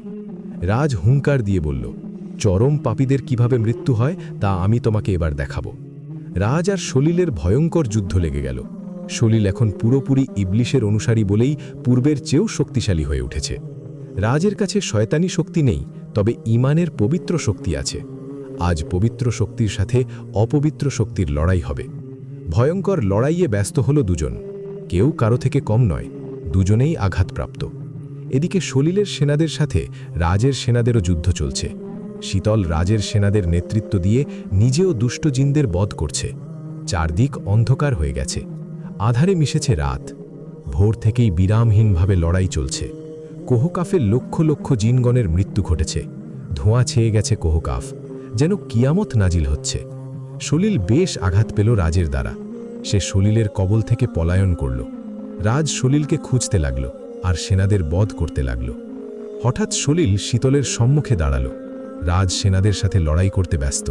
সেই সুযোগে সে শীতলের হাত ধরে ডানা ঝাপটিয়ে নিজের সাথে নেবার জন্য উদ্ধৃত হল। শীতল সলিলকে প্রচণ্ড আঘাত করছে, তবুও সেদিকে সলিলের টনক নেই। সে আঘাতপ্রাপ্ত হয়েও মরিয়া হয়ে উঠেছে শীতলকে পাবার জন্য। সলিল শীতলকে অবাক করে দিয়ে তার মাথায় হালকা আঘাত করল। শীতল জ্ঞান হারালে তাকে নিয়ে সলিল উড়ে যেতে উদ্ধৃত হতেই পেছন থেকে প্রচণ্ড আঘাত পেল। শীতলকে নিয়ে সলিল জমিনে লুটিয়ে পড়ল। সলিল চোখ বন্ধ করার পূর্বে খাইয়ামকে দেখতে পেল। খাইয়াম অজস্র মানব সেনা নিয়ে এসেছে কোহকাফে, শাহনাজদিকে উদ্ধার করতে এবং জিন জাতির ভয়ঙ্কর যুদ্ধ থামাতে। শীতলের জ্ঞান ফিরে এলো প্রকাণ্ড সব বিস্ফোরণে। চোখ মেলেই সে রাজ আর সলিলের তুমুল লড়াই দেখতে পেল। রাজকে চেনা যাচ্ছে না, তার সারা শরীর ক্ষতবিক্ষত। কালকুঠুরি যেন জাহান্নামে পরিণত হয়েছে। অজস্র মৃতদেহ ধোঁয়া হয়ে উঠছে আর কান্নার রোলে পরিণত হয়েছে কুঠুরি। শীতলের সম্মুখেই খাইয়ামের রক্তাক্ত দেহ পড়ে আছে। তার অন্য হাতের সাথে দুটি পা বিচ্ছিন্ন। শীতল মৃতদেহ ভেবে তার কাছে যেতেই খাইয়াম চোখ মেলল। শীতল একটু পিছিয়ে গেল। খাইয়াম অস্পষ্ট স্বরে বলল, ভালোবাসার কারণে দিনের পথে আসার উদাহরণ হল বাদশাহ জিন রাজ, আর ভালোবাসার কারণে দিনের পথ থেকে সরে আসার উদাহরণ হল ধার্মিক সেনাপতি খাইয়াম। একসময় আমাকে সকলে ধার্মিক সেনাপতি উপাধি দিয়েছিল, আর আজ অধার্মিকের উপাধি নিয়ে মৃত্যুবরণ করতে হচ্ছে। খাইয়াম মৃত্যুর আগে রাজের বিরুদ্ধে ষড়যন্ত্রের কথা পরিষ্কারভাবে বলে গেল শীতলকে। বাদশাহ শাহনাজলালের হত্যাকারী আসলে সে। শীতল যেন তাকে কখনো ক্ষমা না করে। বলতে বলতে মৃত্যুবরণ করল সে।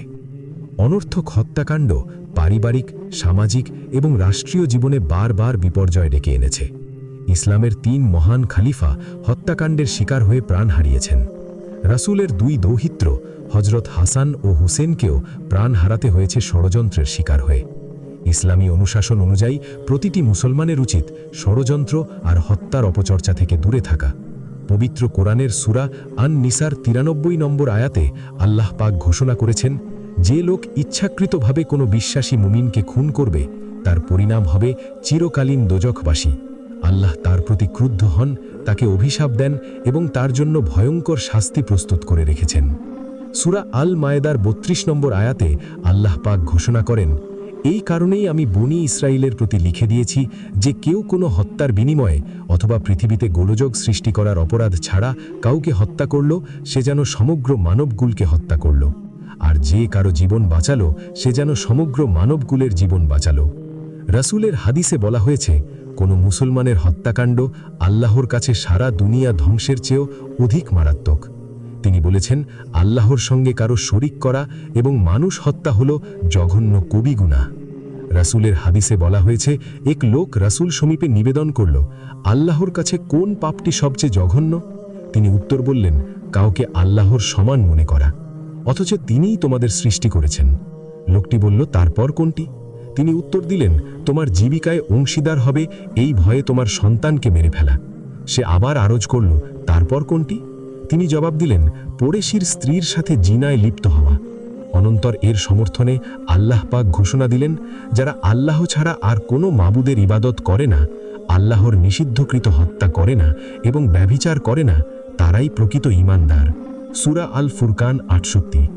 যারা হত্যা এবং ষড়যন্ত্রের আশ্রয় নেয়, তাদের পরিণাম সম্পর্কে পবিত্র কোরআনে বলা হয়েছে, আল্লাহ তাদের শাস্তি দেবার ব্যবস্থা করেন। হত্যার ষড়যন্ত্রের কুশীলবদের পরিণাম কখনো ভালো হওয়ার কথা নয়।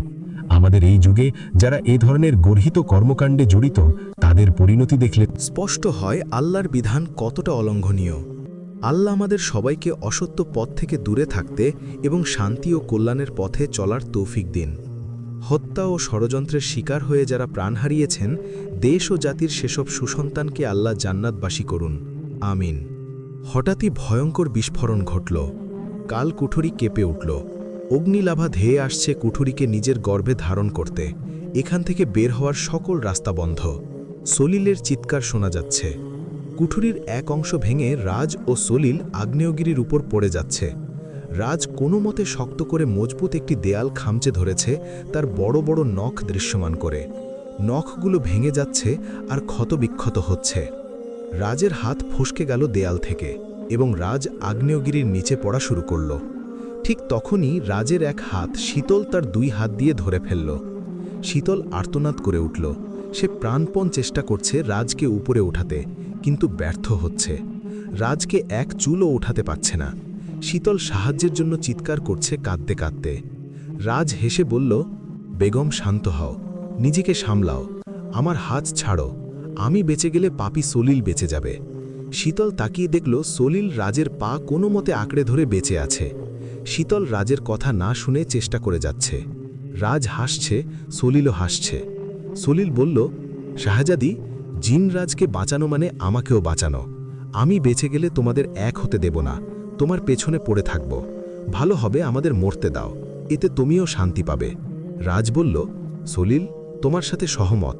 মেনে নিলেন। শুক্রিয়া প্রিয় ভাইজান। দুজনেই হেসে উঠল। শীতল আকুল হয়ে তখন কাঁদতে লাগল তাদের হাসি দেখে। রাজ শীতলের হাত স্পর্শ করে বলল, আমার চোখের দিকে তাকাও। শীতল কান্নারত দৃষ্টিতে রাজের চোখের দিকে তাকালো। আমাকে যেতে দাও, আমার হাত ছাড়ো। আমার জন্য তুমি অনেক অন্যায়ে লিপ্ত হয়েছ, ষড়যন্ত্রের শিকার হয়েছ, বহু কষ্ট পেয়েছ। তোমার এ জীবন প্রাপ্য নয়। বেঁচে থাকাকালীন স্বামী হিসেবে সুস্থ জীবন আমি তোমাকে দিতে পারিনি, কিন্তু মৃত্যুর পর দিতে পারব। তুমি মুক্তি পাবে। পূর্বের ন্যায় ইয়েমেনের সবার চোখের মণি শাহজাদি হিসেবে আনন্দের জীবনযাপন করবে। শীতল বিক্ষিপ্কা স্বরে বলল, খামোশ, আপনি সকল সিদ্ধান্ত নিতে পারেন না। যখন আপনার সাথে থাকতে চাইতাম না, তখন আপনি আমাকে জোর করে নিজের কাছে রেখেছেন, আর এখন যখন আপনার কাছে থাকতে চাচ্ছি, তখন আপনি আমাকে নিজের কাছ থেকে দূরে সরিয়ে দিতে চাচ্ছেন। এটা আপনি পারেন না। রাজ হাসালো। আপনার প্রতিটি দোয়াতে আপনি থাকেন, সেটা কি আপনি জানেন? এখন জানলাম। শীতল আবারও বলল, সবসময় ভালোবাসি মুখে বললেই সেটা ভালোবাসা হয় না।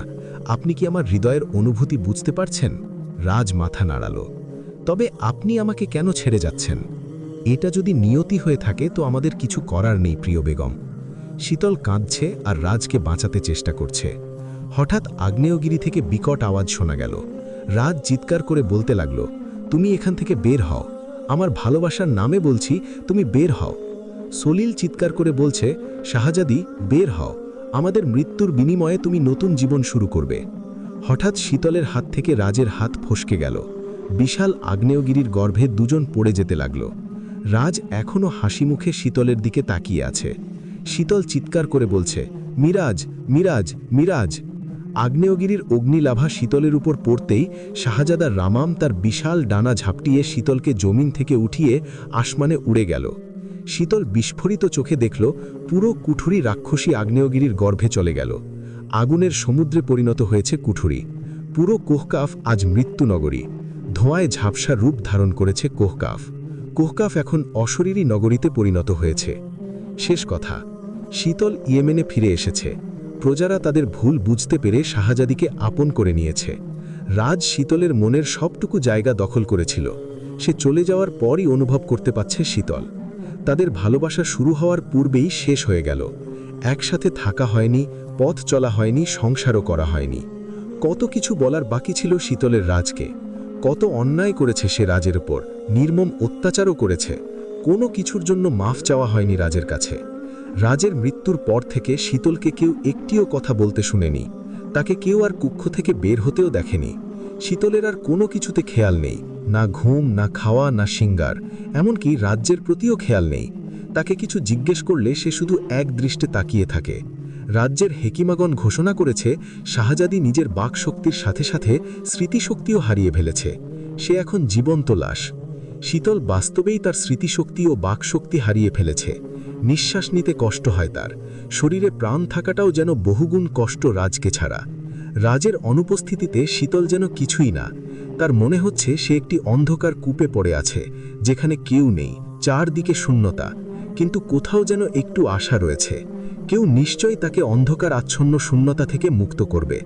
কিছুকাল পর একটি গভীর রাতে পরিচিত কণ্ঠে কেউ শীতলকে ডেকে উঠল।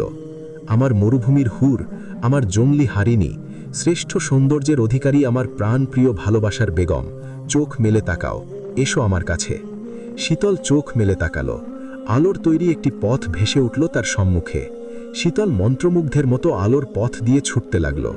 আলোর পথ শেষ হয়েছে কিছুটা দূরের অজস্র আলোর ছটার উৎসের কাছে। আলোর উৎস থেকে আলোর বিচ্ছুরণ বের হচ্ছে। শীতল বাস্তবে ফিরে এলো, স্মৃতিশক্তি ফিরে পেল, বাকশক্তিও ফিরে এলো। চিৎকার করে আমার প্রিয় বাদশাহ মিরাজ, মিরাজ, মিরাজ বলতে বলতে আলোর উৎসের দিকে ছুটতে চলল। আলোর উৎসটা একরাশ ভালোবাসা নিয়ে দু হাত বাড়িয়ে তাকে কাছে আসার জন্য আহ্বান করছে। এদিকে আসমানে একটি কালো মেঘের ছায়া ভেসে উঠল। সেও দুহাত বাড়িয়ে আহ্বান করছে। শীতল আলোর ছটার ভালোবাসায় বিলীন হয়ে গেল। শুরু হলো আবারও ভয়ঙ্কর ষড়যন্ত্রের প্রেমের কাহিনী, শেষ থেকে যে প্রেমের শুরু। লেখিকা কথা, গল্পের মেন বিষয়ে হাদিস অনুযায়ী রেখে বাকিটা রূপকথার মতো অলৌকিক। তবে এসব হাদিসকে আঘাত করে না। ভুল হাদিস দিই না কখনো আমি রাইটার। আর গল্পে রোম্যান্টিকতা না থাকলে সেটা গল্প অসম্পূর্ণ থেকে যায়। দেখার বিষয় হলো আমি রোম্যান্টিকতা কিভাবে উপস্থাপন করি সাবলীল ভাষা ও আচরণ দিয়ে। সর্বোচ্চ রোম্যান্টিকতাও গল্পে অ্যাড করা যায় সাবলীল ভাষা ও আচরণ দিয়ে। এটা একটা বিশেষ আর্ট যা সবাই পারে না। অকথ্য ভাষা, আচরণ, অঙ্গভঙ্গি রোম্যান্টিকতা পরিণত হয় অশ্লীলে। ভালো এবং নতুন কিছু রাইটারদের গল্পে এসব চলে এসেছে, বিশেষ করে অলৌকিক গল্পে। আমরা যেসব বিষয়ে জানি না সেগুলোও উপস্থাপন করা হচ্ছে। দয়া করে এসব বন্ধ করুন। এটা আমাদের সাহিত্যের জায়গা, নোংরামির জায়গা নয়। বিষয়টি অত্যন্ত গুরুত্বপূর্ণ ও দুঃখজনক। আমি নিশ্চয়ই অনেক ভুল করেছি, দয়া করে মাফ করে দেবেন। কারণ দিন শেষে আমরাই রাইটার আর আমরাই রিডার। যে নিজের ভুল বুঝতে পারে, অনুতপ্ত হয়, তাকে মাফ করে দেওয়া একটি বড় গুণ ও বড় মনের পরিচয়।